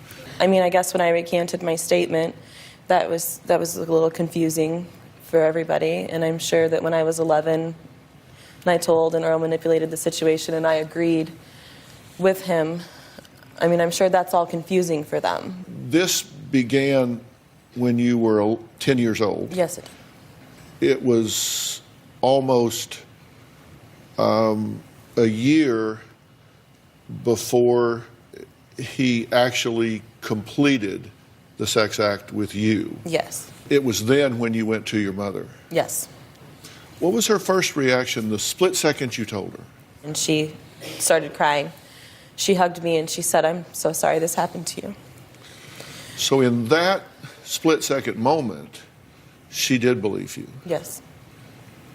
And why did you tell her? I knew that I shouldn't have been touched that way, and I knew that I shouldn't have been touching my dad in those areas. And it was very scary for me. It's really hard to be a normal kid and by day and do these things by night and then look at your mother in the face and tell her you love her. And try to be a normal daughter when you know that you're sleeping with her husband. So you felt guilty? I did. And were you afraid to tell her that you had been with him? Yeah, I was afraid that she'd be upset with me because I touched him too. When the police showed up to the house, I just remember him telling me that he didn't want to go to jail and he was scared, and I said, "I'm so sorry, Daddy, I'm so sorry, I'll take it back." And later... Why are you lying? No, why are you lying, Amanda? That's what I want to know. Your husband has been having sex with me.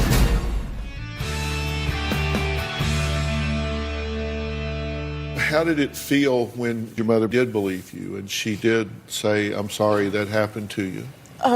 It was scary because I thought he was going to get in trouble, and I thought that, you know, my family would be completely torn apart. I mean, when you tell something like that, it's pretty... But this is when you're 11. Yes. And so then he's actually coming home at that time, right? Yeah. So shortly after. This confrontation takes place out in his vehicle in the driveway. Yes. You go out there with your mother? She went out first and then called me out after. Okay. And by the time she called you out there, had he flipped her? Yes. By the time you got out there, he had already convinced her not true. Yes. So when you got in the car, what was the attitude? My mom didn't say anything the entire time we were in the car. My dad basically just started talking, and he asked me what made me feel uncomfortable. And before I could answer, he kind of answered for me and said, "Was it the cuddling? You know, cuddling on the couch, is that what made you feel uncomfortable?" And I agreed. I said, "Yeah." And I was too afraid to say, no, it was the other stuff. So this continues on. Yeah. Then again, you tell in 09. Yeah. Okay, so you're how old at 09? You're 18. 18. Okay. So you tell again, and does your mother believe you this time? I thought she did. She believes you initially. Yeah. And this is reported. Yes. But then you do recant. Why did you take back what you said? Because I had the understanding when I told my counselor that this was between her and I. I did not want to pursue charges. I didn't want CPS involved. I didn't want my brother and sister to be torn apart from our family. I didn't want my mom to... I didn't want to hurt anyone. And he called me one day when the police showed up to the house, and he was running through the backyard towards his parents' house, or his dad's house, and I was on the phone with him, and I just remember him telling me that he didn't want to go to jail and he was scared, and I said, "I'm so sorry, Daddy, I'm so sorry, I'll take it back," and I did. But then this continued on after you were 18. I love my family. I love my dad in ways that I don't even understand sometimes. And I couldn't do it. I couldn't tell him no. I could not please him. I didn't want to lose my husband. I didn't want to lose my daughter. I didn't want to lose my family. I didn't want to disappoint Earl. He was my best friend. And what do you think now as you sit here today? My dad never loved me. I regret that it continued, and I regret that I wasn't strong enough to come forward before because I've hurt my husband. And this is my life now. So why come forward now, and why choose this place, this time, and me to talk to about it? I feel like you're the only hope that I have left to convince my family that I'm not lying. And I feel like my family needs to be protected from him. I would never tell anyone in the world that I slept with my father if I didn't. So you're not lying? I am not lying. If you say this about an innocent man who's rotting away in prison, that is a horrible, despicable, evil thing to do. It kills me that my dad's in prison, but I know that's where he belongs. Well, Amanda's mother, Dee Dee, says she doesn't believe anything her troubled daughter has to say because it's a complete fabrication. Dee Dee says her husband is a great man and her daughter is a pathological liar. My daughter Amanda is completely lying about my husband raping or molesting her. I know 150% that nothing like this happened. In 2009, when Amanda accused Earl of molesting her and recanted, she told me herself that she lied. She said she knew we were having difficulties in our marriage. She thought it would make it easier for me to leave and get custody of my other 2 children. I never told my mom that I made up this molestation story to destroy their marriage. When Amanda went back to the police last year with the same story, a lot of things just weren't adding up. Her dates and times weren't adding up. Places that she said it happened, she said that he tried to lift up her skirt on Mother's Day. She wasn't even wearing a skirt, she was wearing jogging pants. We even had multiple cameras in the garage and outside of the garage where she said a lot of the molestation happened that were hardwired to my TV. So when I hear all of these allegations, it makes it very hard to believe. I am convinced that Amanda did this solely for attention. Amanda has always wanted to write a book. This is a Lifetime movie, and Amanda wrote the script. Okay, you know that's her attitude, right? Yeah. But are you prepared to face her and deal with this and talk about it? Okay. So we're going to take a break. Could Dee Dee have known something was going on between her husband and her daughter Amanda? Is she being controlled and manipulated even from prison, as Amanda claims? I intend to find out. We'll be right back.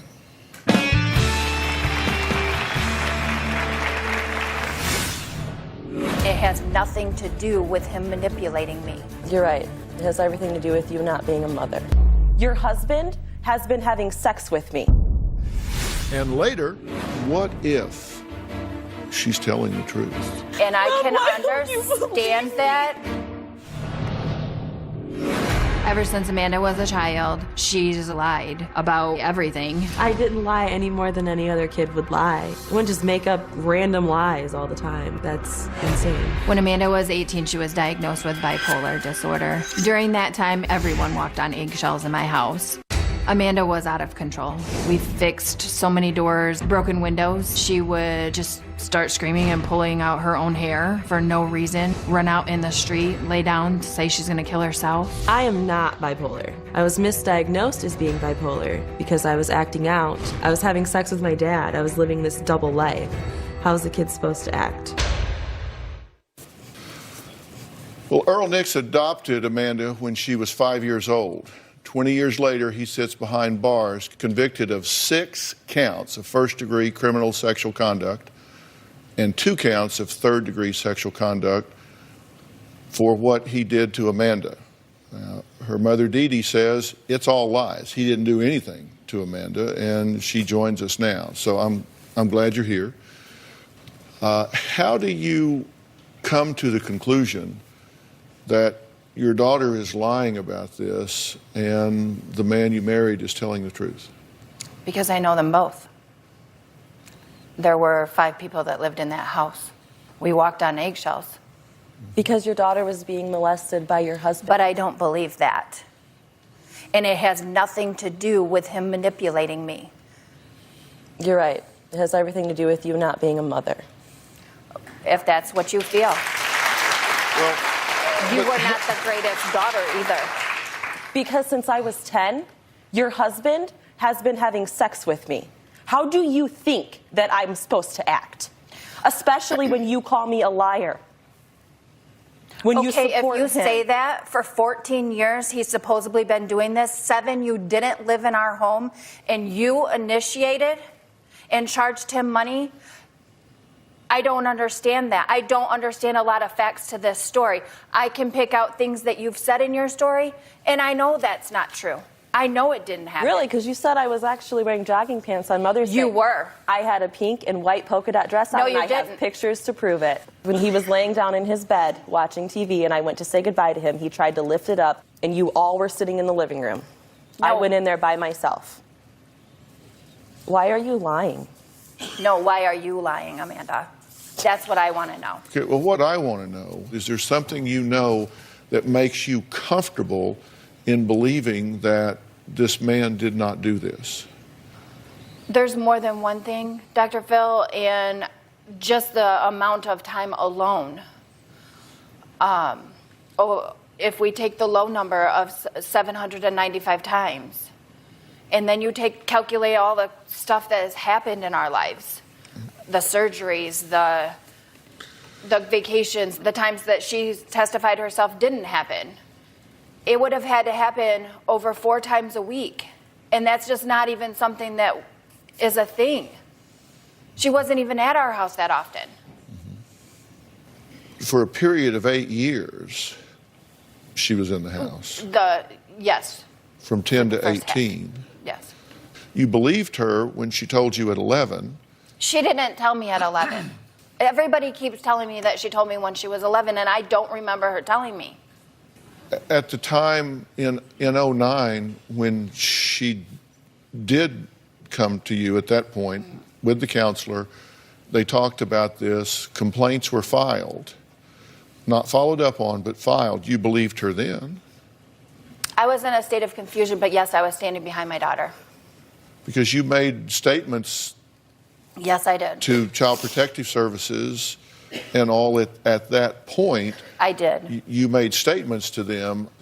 This is their report in their voice. They're saying, at this time, Dolores, for instance, Dee Dee, states that she learned the affair started when Amanda was approximately 13 years old. However, she could not confirm this. Another excerpt. Dolores also stated, since Amanda is now 18, she is afraid if Amanda doesn't want to bring the matter to the attention of law enforcement, this matter will be swept under the rug and nothing will happen as far as holding Earl accountable for what he did to her. Now, they attribute those statements to you. Did you make those statements? No. Not all of them statements. Yes, I did make some of those statements, but I don't recall saying anything about Amanda bringing it to law enforcement. I was going along with what they were telling me I had to do.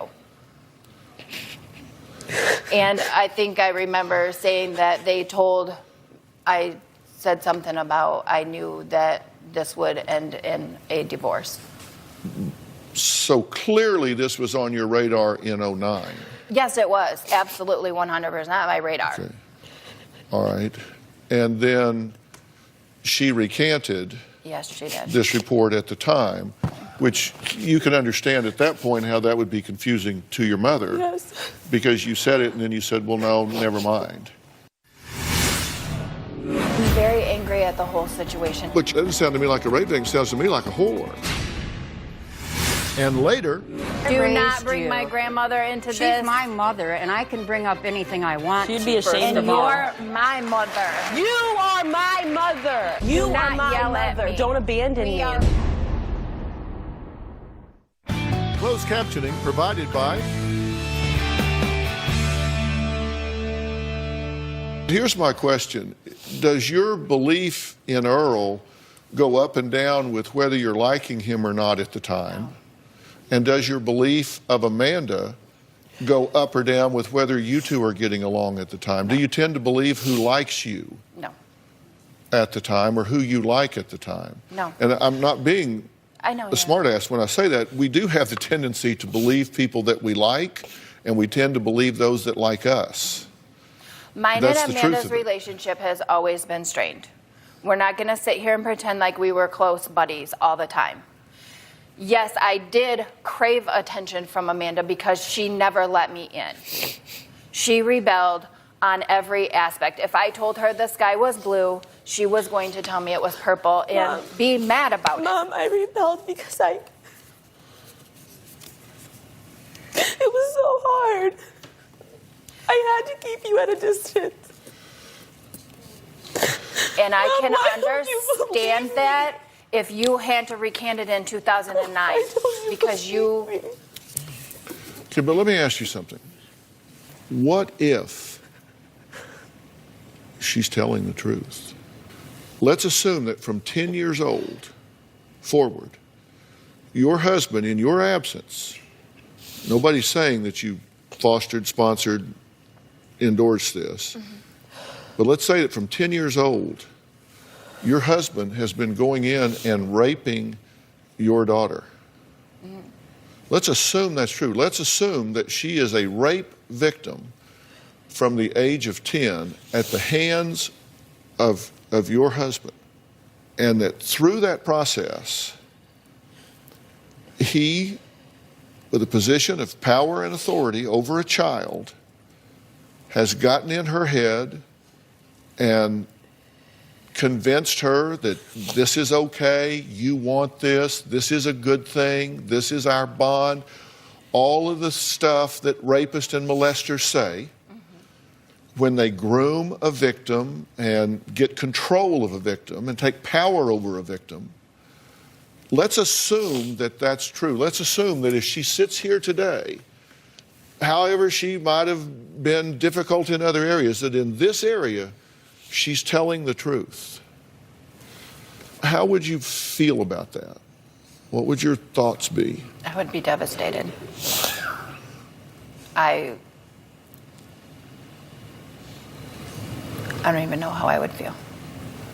I'm very angry at the whole situation as it is. If this would have ended in 2009, when we're talking about a child, it would be easier for me to... I would be devastated. I probably wouldn't even... I would definitely wouldn't be here, but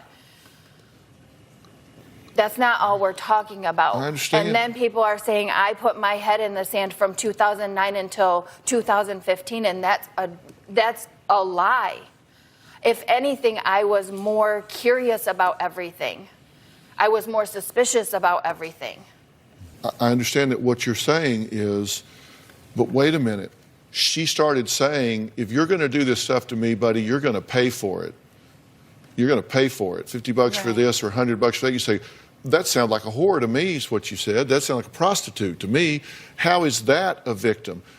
Do you understand that from 10 years old, if someone is defiled in that manner, if someone is violated in that manner, that they become objectified and dehumanized, and they begin to measure their self-worth as a function of what they have to offer physically.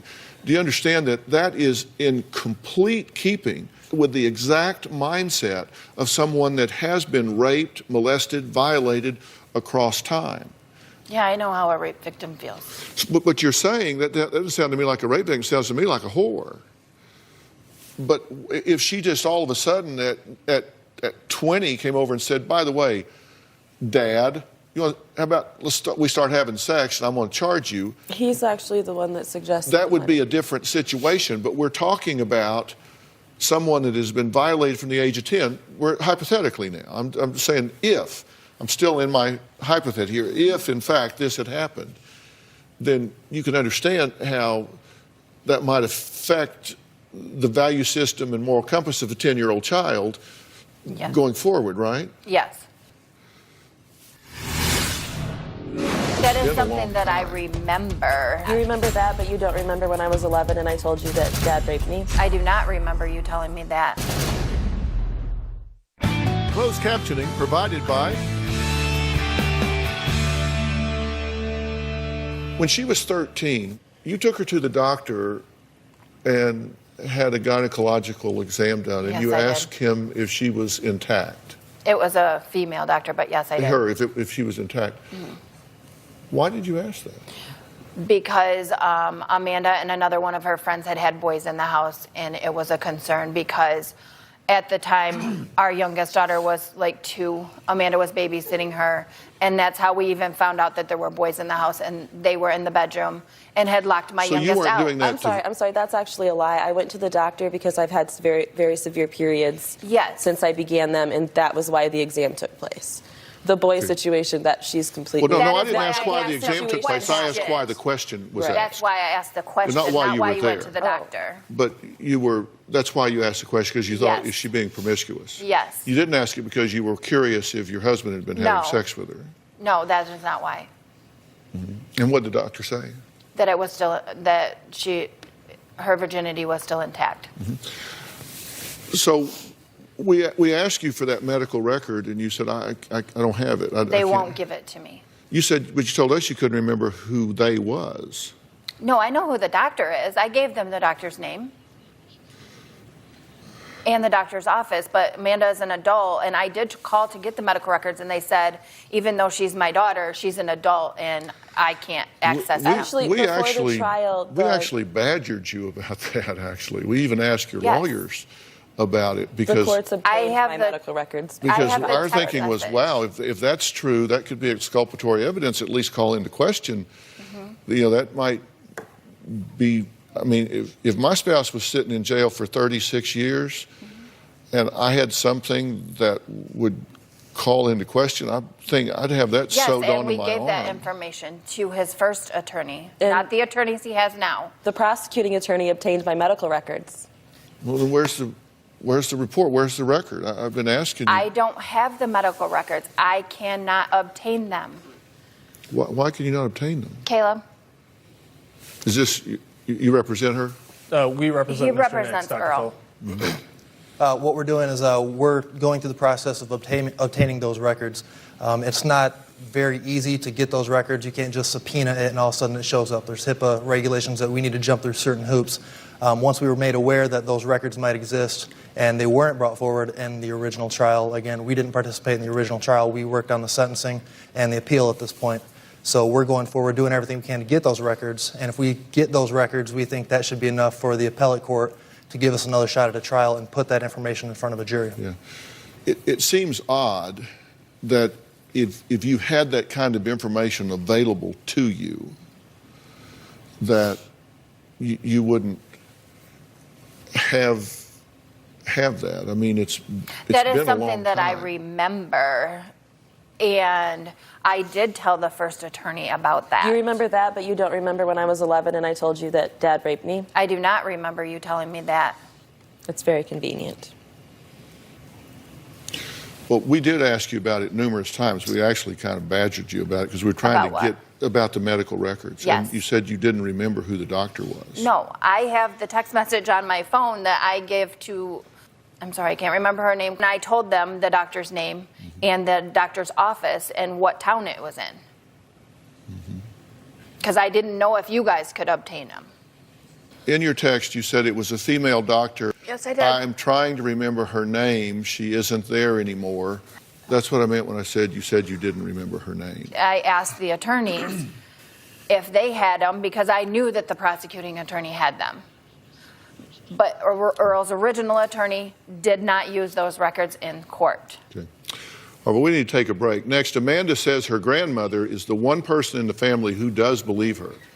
Dee Dee says she wants to know why, if her mother truly suspected something, she didn't do something about it. So we'll talk about that when we come back.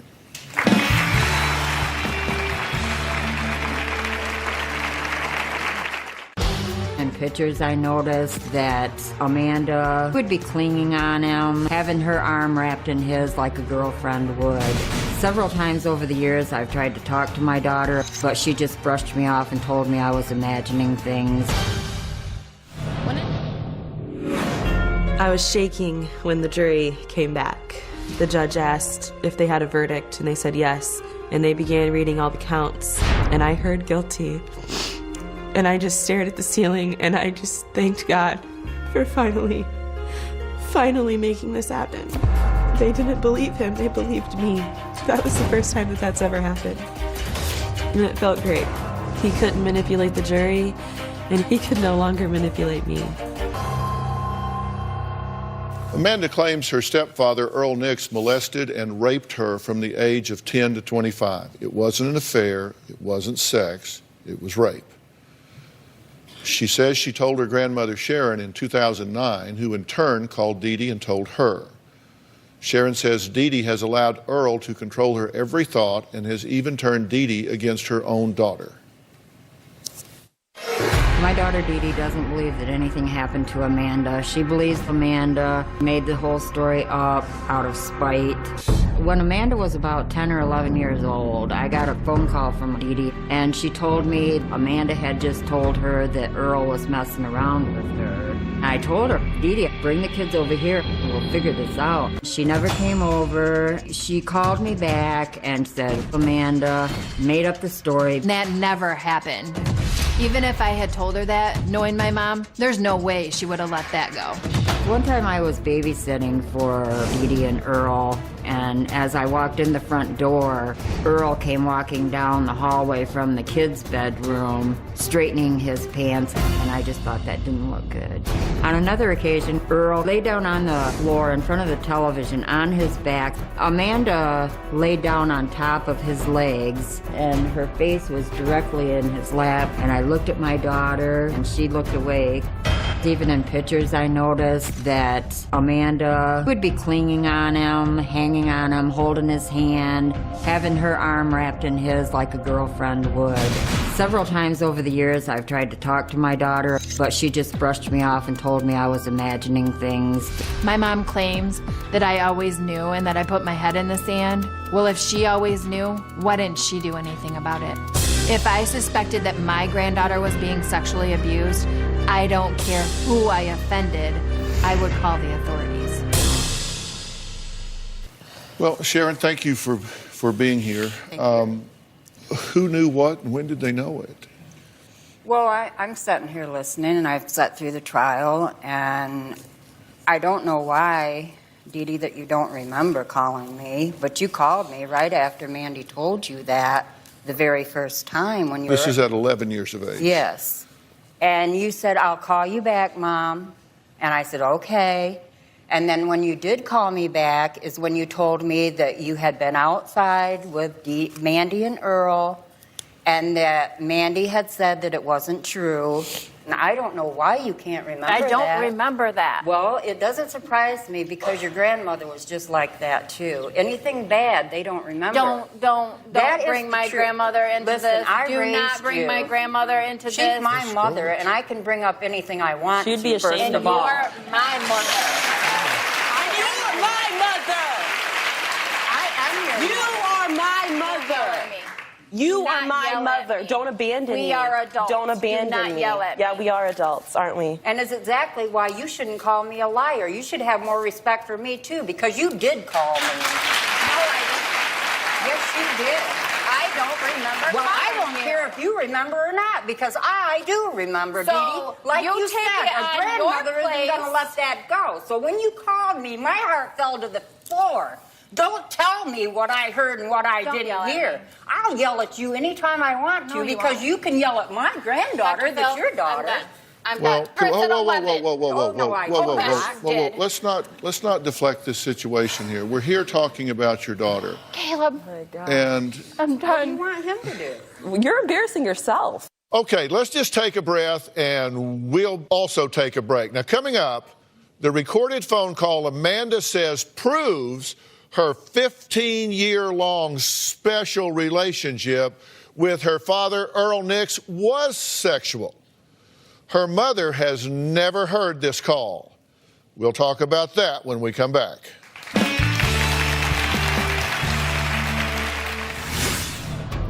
So we can't do anything anymore, and we just have to move forward. No more sex, no more nothing, no more. No, it's so hard. You're so awkward. I was selfish, and I regret that. Not recognizing my addiction. Your addiction to, like... To you. Closed captioning provided by... All right, we're out of time for today, but there is so much more to get to. From the secret phone call between Amanda and Earl Nix to Sharon's confrontation with Amanda's mother. The tensions mount with his family. Here's a preview of tomorrow. Tomorrow on Dr. Phil. I need you guys to believe me. I can't leave my dad behind. I watched my life fall apart for the past year. I watched mine fall apart for 15. You want a relationship with our family. You want us to forgive you for this. Forgive me. The shocking audio tapes. We can't do anything anymore. No more sex. How do you hear that and believe that your husband was not having relations with your daughter? I don't know. I have not heard it. What will a polygraph reveal? You were asked, has your stepfather had sex with you? And the answer was found to be... That's tomorrow. Is she telling the truth? Is her story a pathological lie like her family says? Well, we're going to talk about that and much, much more tomorrow. Thanks, everyone. We'll see you next time.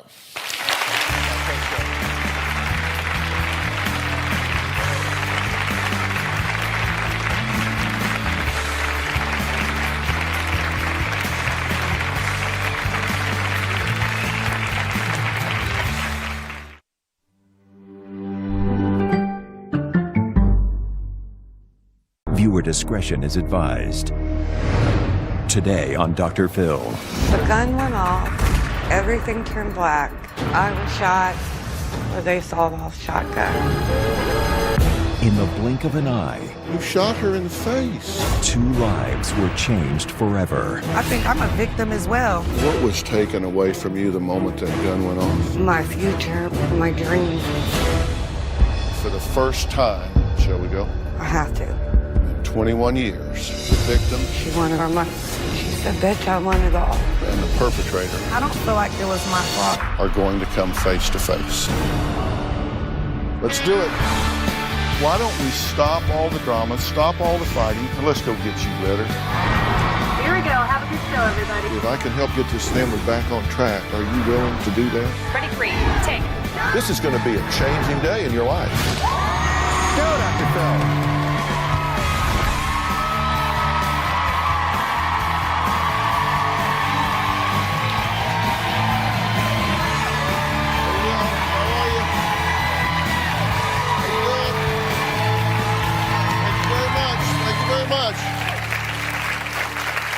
I want you to take a look at these snapshots of a 17-year-old Shauna taken before a robber walked into the convenience store where she worked and shot her in the face. At the moment the gun blast hit, Shauna says it felt like her skin was touching the sun. As she lay bleeding on the storeroom floor, paramedics raced to save Shauna's life and what was left of her young face. Well, years have passed, along with more than 100 operations. But Shauna says her disfigurement is still so noticeable that strangers stare and children call her gross. Now, what makes this story even more dramatic is that the shooter was not a long-time hardened criminal, not a man with a record. No, the one behind the gun was actually a teenage girl. She was 14 at the time. And what upsets Shauna even more is while she had to show her disfigurement to the courtroom, to the world, the shooter was allowed to hide her face during the entire trial. Today, for the first time in 21 years, the victim and the perpetrator are going to come face to face. Growing up, I had a very normal, happy teenage girl. I was 19 and Shauna was 17. We were boyfriend and girlfriend. We were deeply in love. In high school, I started working part-time at the grocery store. I took the job at the store because Bob worked there. It was a very busy Friday night. Shauna and I both were working the cash registers. 2 girls came in the grocery store to rob us. The girl that came through my line pulled a gun and said, "Everyone get on the ground, this is a robbery." It just happened so fast and I couldn't believe what was really happening. She set the gun on my face and I proceeded to give her the money. The last thing I remember, she said to me, "Bitch, I want it all." The gun went off. Everything turned black. There was blood everywhere, all over the floor, all over the cash register. I recall someone saying, "We're losing her, we're losing her." My greatest fear was that Shauna was dead. That phone call was the most horrible thing you could ever have happen to you. I just thought, I got to get to the store. I was screaming, "Where is my baby?" When I saw the ambulance pull away, I knew it was bad. It was a horrifying Friday, January the 31st. Two girls, not even old enough to drive, changed Shauna Hunter's life forever with the blast of a shotgun. It's a miracle that Shauna survived this shooting. I was shot at point blank range with a sawed-off shotgun. The bullet entered my lower jaw. It took off all of my chin, my lower lip, my bottom teeth. The force of the blast fractured my upper jaw. 3 people were arrested for the shooting of Shauna. Mark Strickland organized the robbery. He taught the girls what to do. The 2 girls that were in the store the night of the robbery was Chantella Ferguson and Jerry Jones. Jerry Jones is the girl that shot me at point blank range. Jerry Jones was 14 years old at the time. She was charged with felony assault and aggravated robbery. I remember Jerry Jones very well at the trial. Since Jerry Jones was 14 years old, they had a manila envelope in front of her face. I stared Jerry Jones down the whole length of the trial. She would not make eye contact with me. Jerry Jones was not remorseful at all. Knowing that she could hide behind that folder really pisses me off. Jerry Jones could hide, but I cannot hide. I couldn't hide then, and I can't hide now. Jerry Jones' mother was never in court. Her father was there and made the comment that, well, if the little bitch wouldn't have been working, she wouldn't have got shot. She doesn't need to bring her ass in the courtroom. Jerry Jones and Chantella Ferguson were sentenced to 6 years. Chantella Ferguson pled guilty and said a tearful goodbye to her baby as she headed to prison. Then 14-year-old Jerry Jones. I've had to have over 100 surgeries. I've had to be made fun of. I have panic attacks driving down the damn street because of her. She doesn't give it a second thought. Every day that I look in the damn mirror, I'm reminded of what she did to me. And this is a lifelong sentence. And it's not fair that her sentence was 6 years. Well, I'm glad to meet you both. I'm obviously sorry for the circumstance. I wish we were talking about something else, anything else, right? Right. The day this happened, you were at work as usual. It was about 7 o'clock. It wasn't real late, right? Right. And you were working the cash register. Right. You were 17. Yes. And take us back to that moment. You were ringing someone out at the register? I was ringing a man up, and when Jerry Jones was next in line, she pulled the gun from her coat, ordered everyone to the ground, and told Bob and I that she wanted all of our money. Stepped around to me and placed the gun right here on my face. And the last thing I remember is saying to her, "Do you want everything that's under the drawer?" And she said, "Bitch, I want it all." And then everything just went black. I woke up about 30 seconds later, and I was holding myself up. There was blood everywhere. I remember Bob saying to me, "Babe, are you okay?" And I couldn't speak. And I could just see blood and teeth and bone matter everywhere. Did you realize at that point that you had been shot? Yes. Did you think you were dying? Yes, I did think I was dying. You thought this is it. That's my blood, my teeth, my bone. I'm dying here. I was so tired, and I just knew if I let myself go to sleep, I wouldn't wake back up. Right. Did you stay conscious? Yes. And you remember this horrific burning? Just a burning that is unimaginable. I mean, the only way I could describe it was my face was melting. It's all like my face was on the sun. I just remember that thought. Well, Shauna says that it's painful waking up and looking at her own reflection in the mirror every day. Take a look. We'll talk. The first look in that mirror in the morning is always the hardest. Because you wake up feeling so good. And then you look and you know that you're not.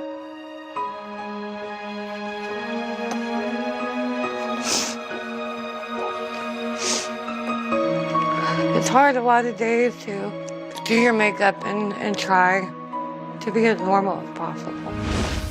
I don't think people understand how it feels to be called names and to constantly be stared at. Over the years, I've been told that I look like a monster, a Cabbage Patch doll, that I'm ugly. It is way worse than the physical pain. There are some times that weeks go by that I can't leave the house. There are times I can't take care of my kids because I'm too depressed. I take this road to get my daughter from school, and we are probably about a mile from the store where I was shot. We're getting closer and closer, and as we get closer, I can definitely feel my heart racing, and my palms are getting sweaty, and it's getting hard to breathe. I see Jerry Jones with a sawed-off shotgun. 21 years later, and I still can't forget it. This is the store where my life crossed paths with Jerry Jones, and she changed my life forever. Not only did she rob the store that night, but she also robbed my life of many dreams that I had. As best you can say, just from your heart, what was taken away from you the moment that gun went off? My life. My future, my dreams were taken. What does it do to you if you're on the street or in the mall and you see people or children staring at you? It's hard.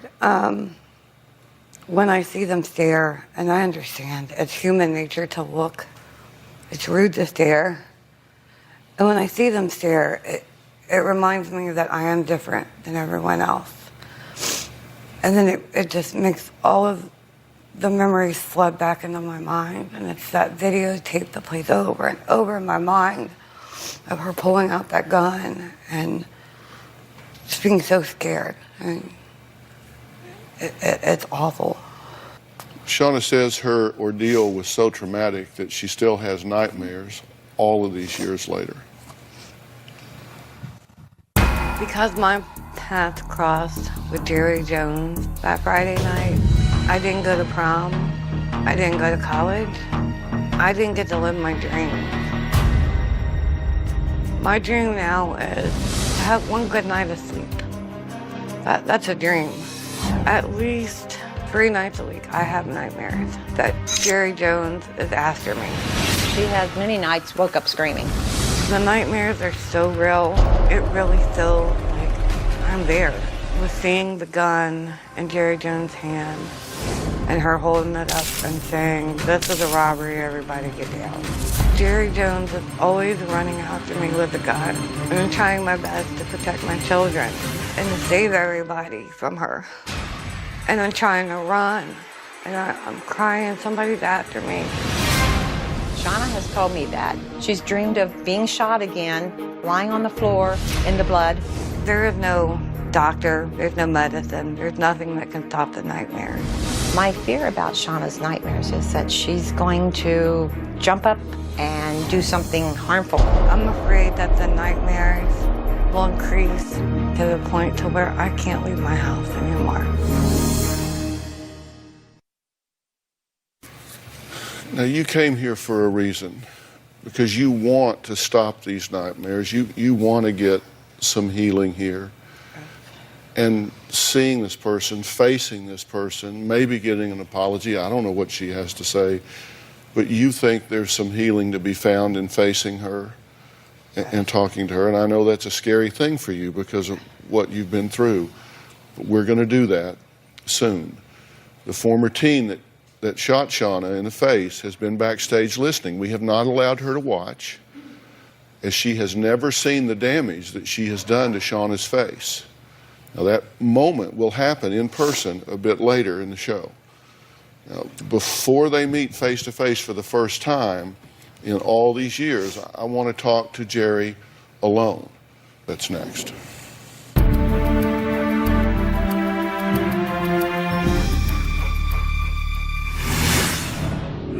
I don't know where she got the point that I came in the store, kicked her down on the ground, and put a gun to her face. That's a lie. I didn't do anything like that. Jerry was just 14 when she pled guilty for shooting 17-year-old store clerk Shauna in the face with a sawed-off shotgun. Jerry wanted to be here to explain her side of the story that changed both of their lives forever. When I was a teenager, I got mixed up with the wrong crowd. One of the girls I started hanging out with was Shantella Ferguson. Shantella introduced me to a gentleman by the name of Mark Strickland. Mark started telling me about how easy it was to rob the store because he had robbed it before several times. I was thinking that, okay, it sounds easy.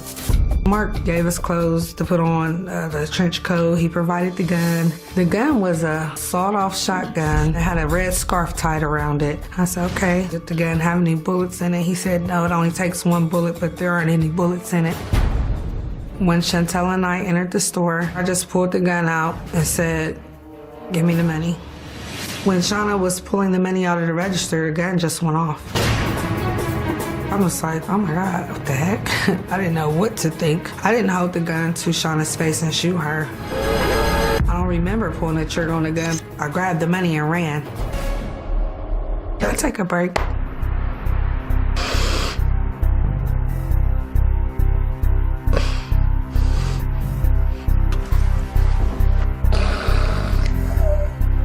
I just really hate that all this happened. I didn't know it was a bullet in the gun at all. And I just really feel bad, you know what I'm saying, shooting somebody and stuff. I was picked up by the police and I was charged with felonious assault and robbery. I just felt lost, scared. I knew that I was gonna be gone for a long time. I just felt alone.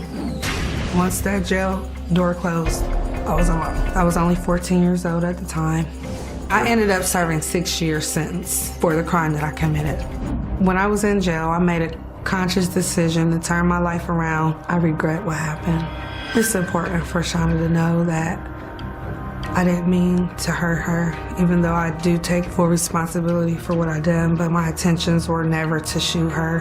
It's kind of upsetting to know that Shauna had to go through all that because of me. I wish she never had to go through any of this. It's been 21 years since I've seen Shauna. In the back of my mind, I don't think about Shauna. God has closed that part of my life out. I've just been moving on, moving forward with my life. I feel like I paid my debt to society and as well as to Shauna because I done my time in jail. Well, I have asked Shauna and her mother to wait backstage while I speak to Jerry alone. Now, Jerry has not seen the damage she has done to Shauna's face all these years later, but she was listening to the first part of the show and certainly heard the emotional damage caused by the shooting. So what do you think about what you heard? Basically, I'm sorry that Shauna feels like, I don't know where she got the point that I came in the store, kicked her down on the ground, and put a gun to her face. That's a lie. I didn't do anything like that. And I feel like I'm 14 years old. I was 14 years old. I'm looking at her. She's looking at me, shaking her head at me. Well, talk to me. I'm doing the interview. You can talk to me. Well, I just don't like the fact that how they made up big lies about me to come on this show and say that I came in the store. I guess I heard her say something about put a gun point blank to her face. That's not what happened. When I came into the store, I didn't say everybody get down on the ground. I just pulled the gun out like the guy told me to and said, give me the money. And when she was giving me the money, the gun went off. I don't appreciate that. Hearing that back there really upset me because really I didn't have to come on this show. I already did my time in jail, 6 years. And then the past is behind me, but I wanted to do this just to let Shauna know that I never did anything like that.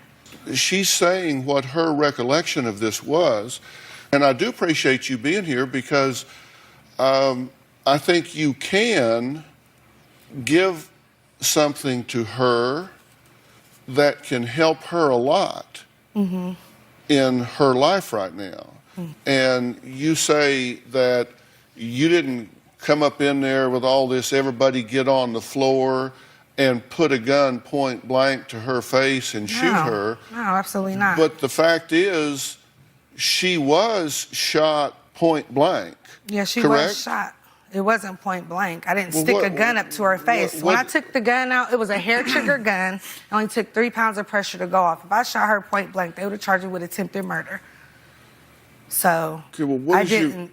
My point is, I did not walk in the store and shove a gun in her face and just, you know what I'm saying? Okay, and you said that I told Kicked her down on the ground or something. Somebody said she on the didn't interview. say you kicked her down on the I couldn't ground. hardly hear back there. What did she say? She didn't say that you kicked her down on the ground. What did she say? She said she asked you, do you want the money under the drawer too? And she said that you said to her, I want it all, bitch. No, I didn't. No, I did not cuss at her. No, I didn't. I don't recall that. Okay, so you would come in. You would I didn't come even know in. nothing about a robbery, really. I just was doing what the guy asked me to do. You would come in the store with a sawed-off shotgun and rob it, but you wouldn't say bitch. No. No. So you had moral I'm standards. just saying, just the point of, I was basically easily misled by an adult, and I do take full responsibility for what I've done. Like I said, I've already done my time in jail, and I don't want to feel like somebody's trying to lie on me and persecute me even more. And I'm letting you explain it, right? Right, but then why would you try to make a fool out of me and say, oh, but you wouldn't say bitch? Well, that seems really inconsistent. But I'm just saying, You're though, acting like you but came she's in there making like... herself, they lied and said I pushed her down to the ground and all that. They did not stuck a say gun you to her pushed her face. down to the ground. You misheard that. She did not say that. Yeah, because I'm not that type of a person. Like I But said, no, I are was you hearing used what I'm by an saying? older adult. I was used by... Listen, I don't disagree with that. I think the fact that you were 14 years old is the reason that you aren't still in prison. You were a minor, and you were exploited by an adult. I totally agree with that. Right. And But you understand, she didn't say that you came in and kicked her down to the ground. I don't feel like it was my fault because I feel like I was used by an adult. I think I'm a victim as well. Everybody want to laugh at me in the audience. I was a victim too. I was a victim too, and I Jen, thank why God do you- that she is why still do you have alive. such a chip on your because I shoulder feel about this? angry because I never knew that that's how she felt about me. All this, you know what You I'm shot saying? her in the face. Okay, I understand Don't that. you think she's entitled to having some understand. feelings about that? You shot her in the No, face. I understand about her feelings, but I'm saying, like, as far as, I don't know. But I'm agreeing with you. I think you were exploited. I think it's terrible the way you were used in that way. But I also think that there is a degree of responsibility that you feel, and I know you feel it, and I know that you own it, or you wouldn't be here. Right. And I think you came here to apologize to her. And I think that's very courageous of you to do. Mm-hmm. And I want to take a break. I'm going to bring her out here, and I'm going to give you the opportunity to do that if you want to do that. That's fine, but I thought I heard her say she didn't forgive me. Did she say something like that? Well, actually, she hasn't addressed that at all, but you haven't apologized yet. All right. I'm going backstage to check in with Shauna. We'll see if she's emotionally ready to come out here to meet Jerry after all of these years when we come back.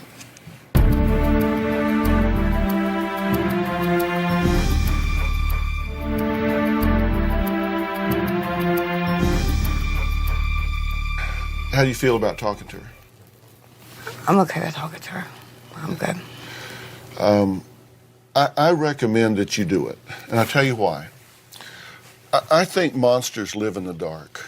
I do. I think if there are things that scare us, we tend to build them up in our mind. And I think you have fixated her with a gun in her hand at 14, coming in a menacing and threatening way. And that person is gone. And the person you're left with is the person that's here. And I think you can replace that image, which no longer exists, with the image, for better or worse, with what it is now. And I think that she's being defensive because in her heart of hearts, she knows her position is very difficult to defend. Now, listen, and make no mistake, I do agree she was 14.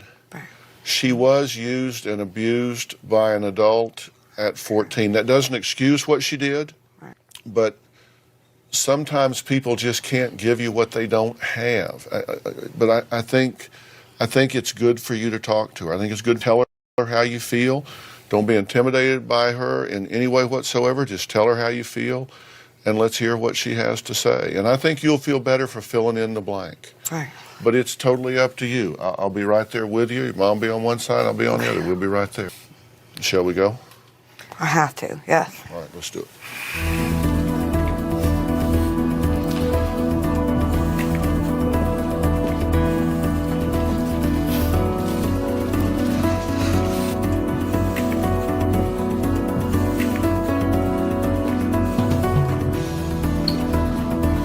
Okay, Mom? Yes, I'm fine.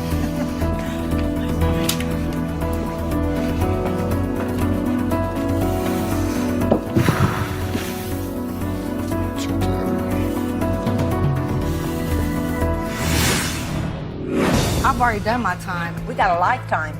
I understand. I thank God she's still alive to have a lifetime. God is We've good. got a lifetime God is of good. You have to sentencing. forgive. And until you guys can forgive me, I don't think you guys will be able to move on. Closed captioning provided.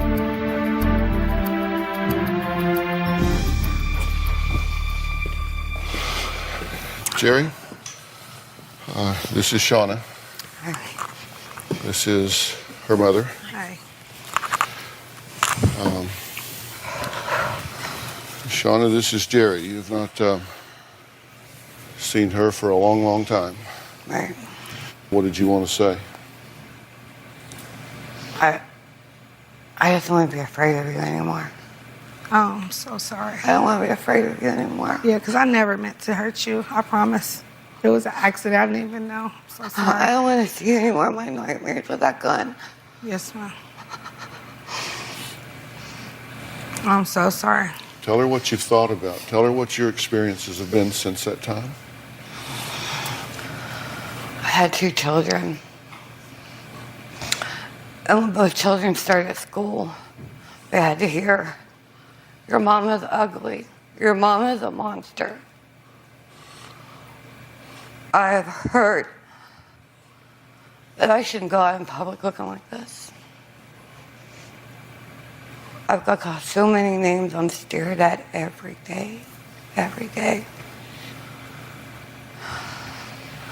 My life is surgeries. That's all I do. Doctor's appointments. I'm still not done.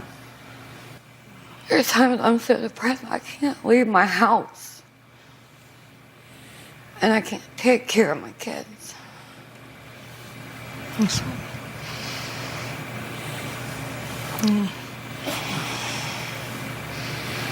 And you don't think about her? That hurt. You don't think about her all these years? You don't think about her? I've thought about her, That's what you but said at the you same don't. time, no, I haven't lately. I've kind of moved on my life, and I don't mean to say it, so I don't mean for it to sound like that or however you feel, but I do think about you from time to time, but I have asked God for forgiveness, and I'm so sorry that that happened.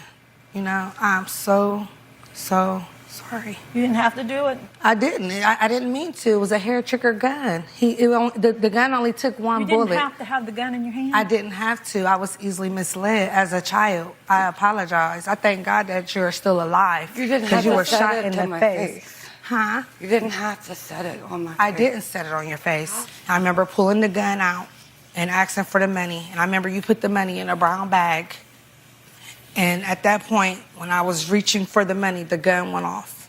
That's what I remember. Okay, but here's the thing. So I didn't never put a gun in your face. The gun had to have been setting on my face because it was a buckshot and it exploded outwards. The doctor said, had the gun been an inch further back, you would have taken off my whole face. Had you been that far back, you would have blown my whole head off. So it was setting on my face. Well, I don't remember that, ma'am. Okay. And like I said, I apologize.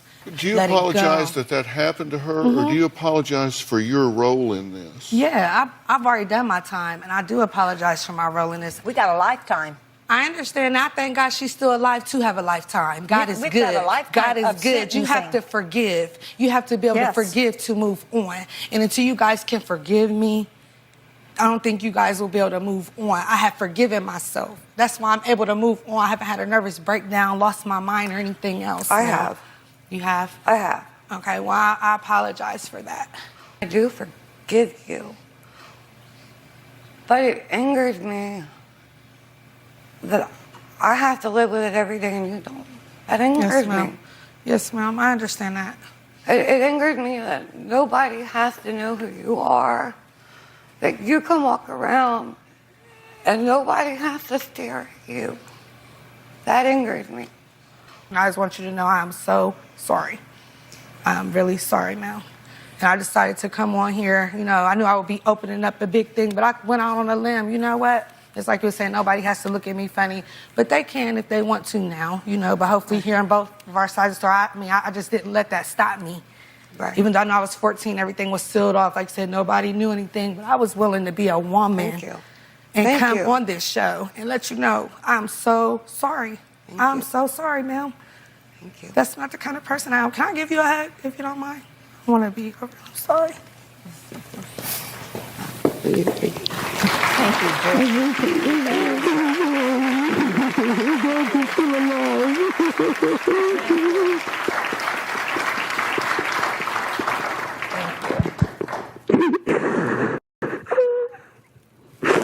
I'm just so glad you're still alive that we can still talk to each other, because if the devil would have had his way, like you said, a couple more feet back, your whole head would have been blew off, and that's not what God wanted for you or for me. Right. Thank you. You're welcome. We're going to take a break and come back and talk about where do we go from here.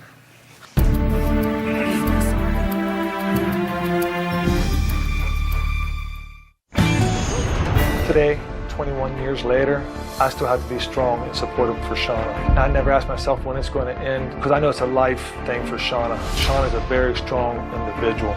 She's still a bright person.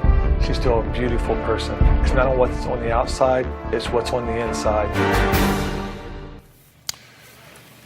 Well, that was Bob, and he was working the cash register next to Shauna the night that Jerry came into the convenience store and committed this robbery and shooting. After the shotgun blast, Bob says it was especially traumatic because Shauna wasn't just his coworker, but also his high school sweetheart.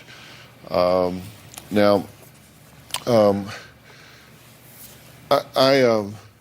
asked Jerry to step off the stage now because I wanted to kind of talk to you a little bit about where things are at this point and what happens to you and in your life. And these are significant people in your life, people that care very much about you. How do you feel after having some time to meet and talk with Jerry a little bit? I feel like a weight's been lifted. Uh-huh. You shared a hug. I didn't expect that from her, from what I heard when she was talking to you. And then when me and her spoke, she was real. It felt real, you know? And I really don't think I'll fear her anymore. I don't think I'll fear her. You know, Bob, you've watched her struggle across all this time and all of these years. What do you think about Shauna? What do you see in her? I still see the same person that I seen 21 years ago. Shauna's still the mother of our 2 children. She does the right thing. With all the stuff that she needs to go through today, tomorrow, 5 years, 10 years from now, Shauna's still a good, strong parent to our children. Yeah. Do you sometimes step back and recognize the strength that you have within you to overcome all of this? Do you ever give yourself that? No? I just feel like all I do is get by day to day. I'm not strong. We talk about things like self-esteem and self-worth, but we use them so much that we don't even really stop and think about what they mean or how we get there. But, you know, the way we form those things is by what we observe ourselves doing. But sometimes we forget to close the loop. We see ourselves do it, but we don't make the attribution. We don't go, wow, I did that. Here's what happened. You're 17 years old. Now, most 17-year-olds don't have sense enough to come out of the rain. Okay, but you're 17 years old. All of a sudden, you get shot in the face. And somehow or another, you keep putting one foot in front of the other. You don't go through a surgery. You don't go through 10. You don't go through 20, 30, 40, 50. You go through 100 surgeries. You have overcome a huge amount of adversity, and you are still here. You're still here.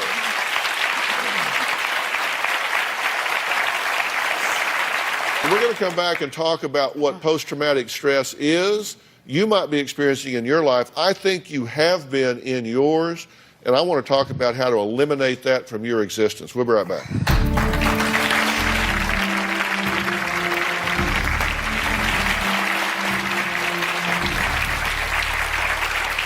Shauna says she still has nightmares about Jerry shooting her in the face 21 years ago. Her doctors diagnosed her with PTSD, that's a post-traumatic stress disorder.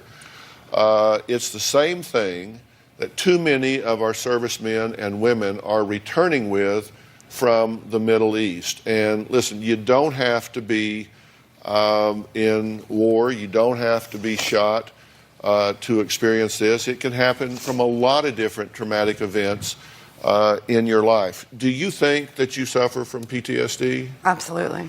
And you're in therapy at this point, right? Yes. Or do you feel like you're making headway on this? I do. Sometimes I feel like I take a step back. Because what I might like to do, and I certainly don't want to get in the way of the ongoing therapy that you have, what we might do is offer to add additional resources to what you're doing with some very specialized post-traumatic stress disorder protocols that could happen with this. And for anybody that doesn't know what we're talking about, some signs of PTSD is, first you would have had exposure to a traumatic event, and you might start to experience nightmares intermittently. You could be reliving the event mentally and emotionally. When I say reliving it, it's like it happened that day. It comes back to you just as though with the same intensity that it just happened. You can have crippling reaction to cues that are associated with the trauma. It could be a loud noise, like a car backfiring that sounds like a gunshot. You'll find that you're having persistent avoidance of stimuli that are associated with the event. Persistent anxiety not formerly experienced, significant impairment to social, occupational, or personal functioning, meaning that you just kind of drop out of life. You just I don't want to get out there anymore. Reactions like this that last longer than a month, and we'll have a lot more about this on drphil.com. But this is treatable. We work with the leading experts on PTSD in the world, and I would like to bring them to your doorstep to help you with this. And I think some of the things that happened today might really help with that. Mm-hmm. But then maybe we can do some things that really kind of get you further down the road on this and give you some skills to stop doing this, because I like to take that out of your day-to-day experience. Thank you. Yes. Are you glad you came here? just happy that I came. So happy. I feel so much better. Okay, that's what we wanted to do. Yeah. This is not.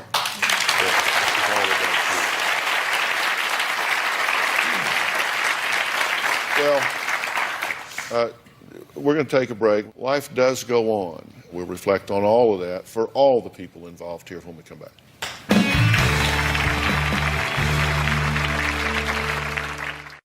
Closed captioning provided by...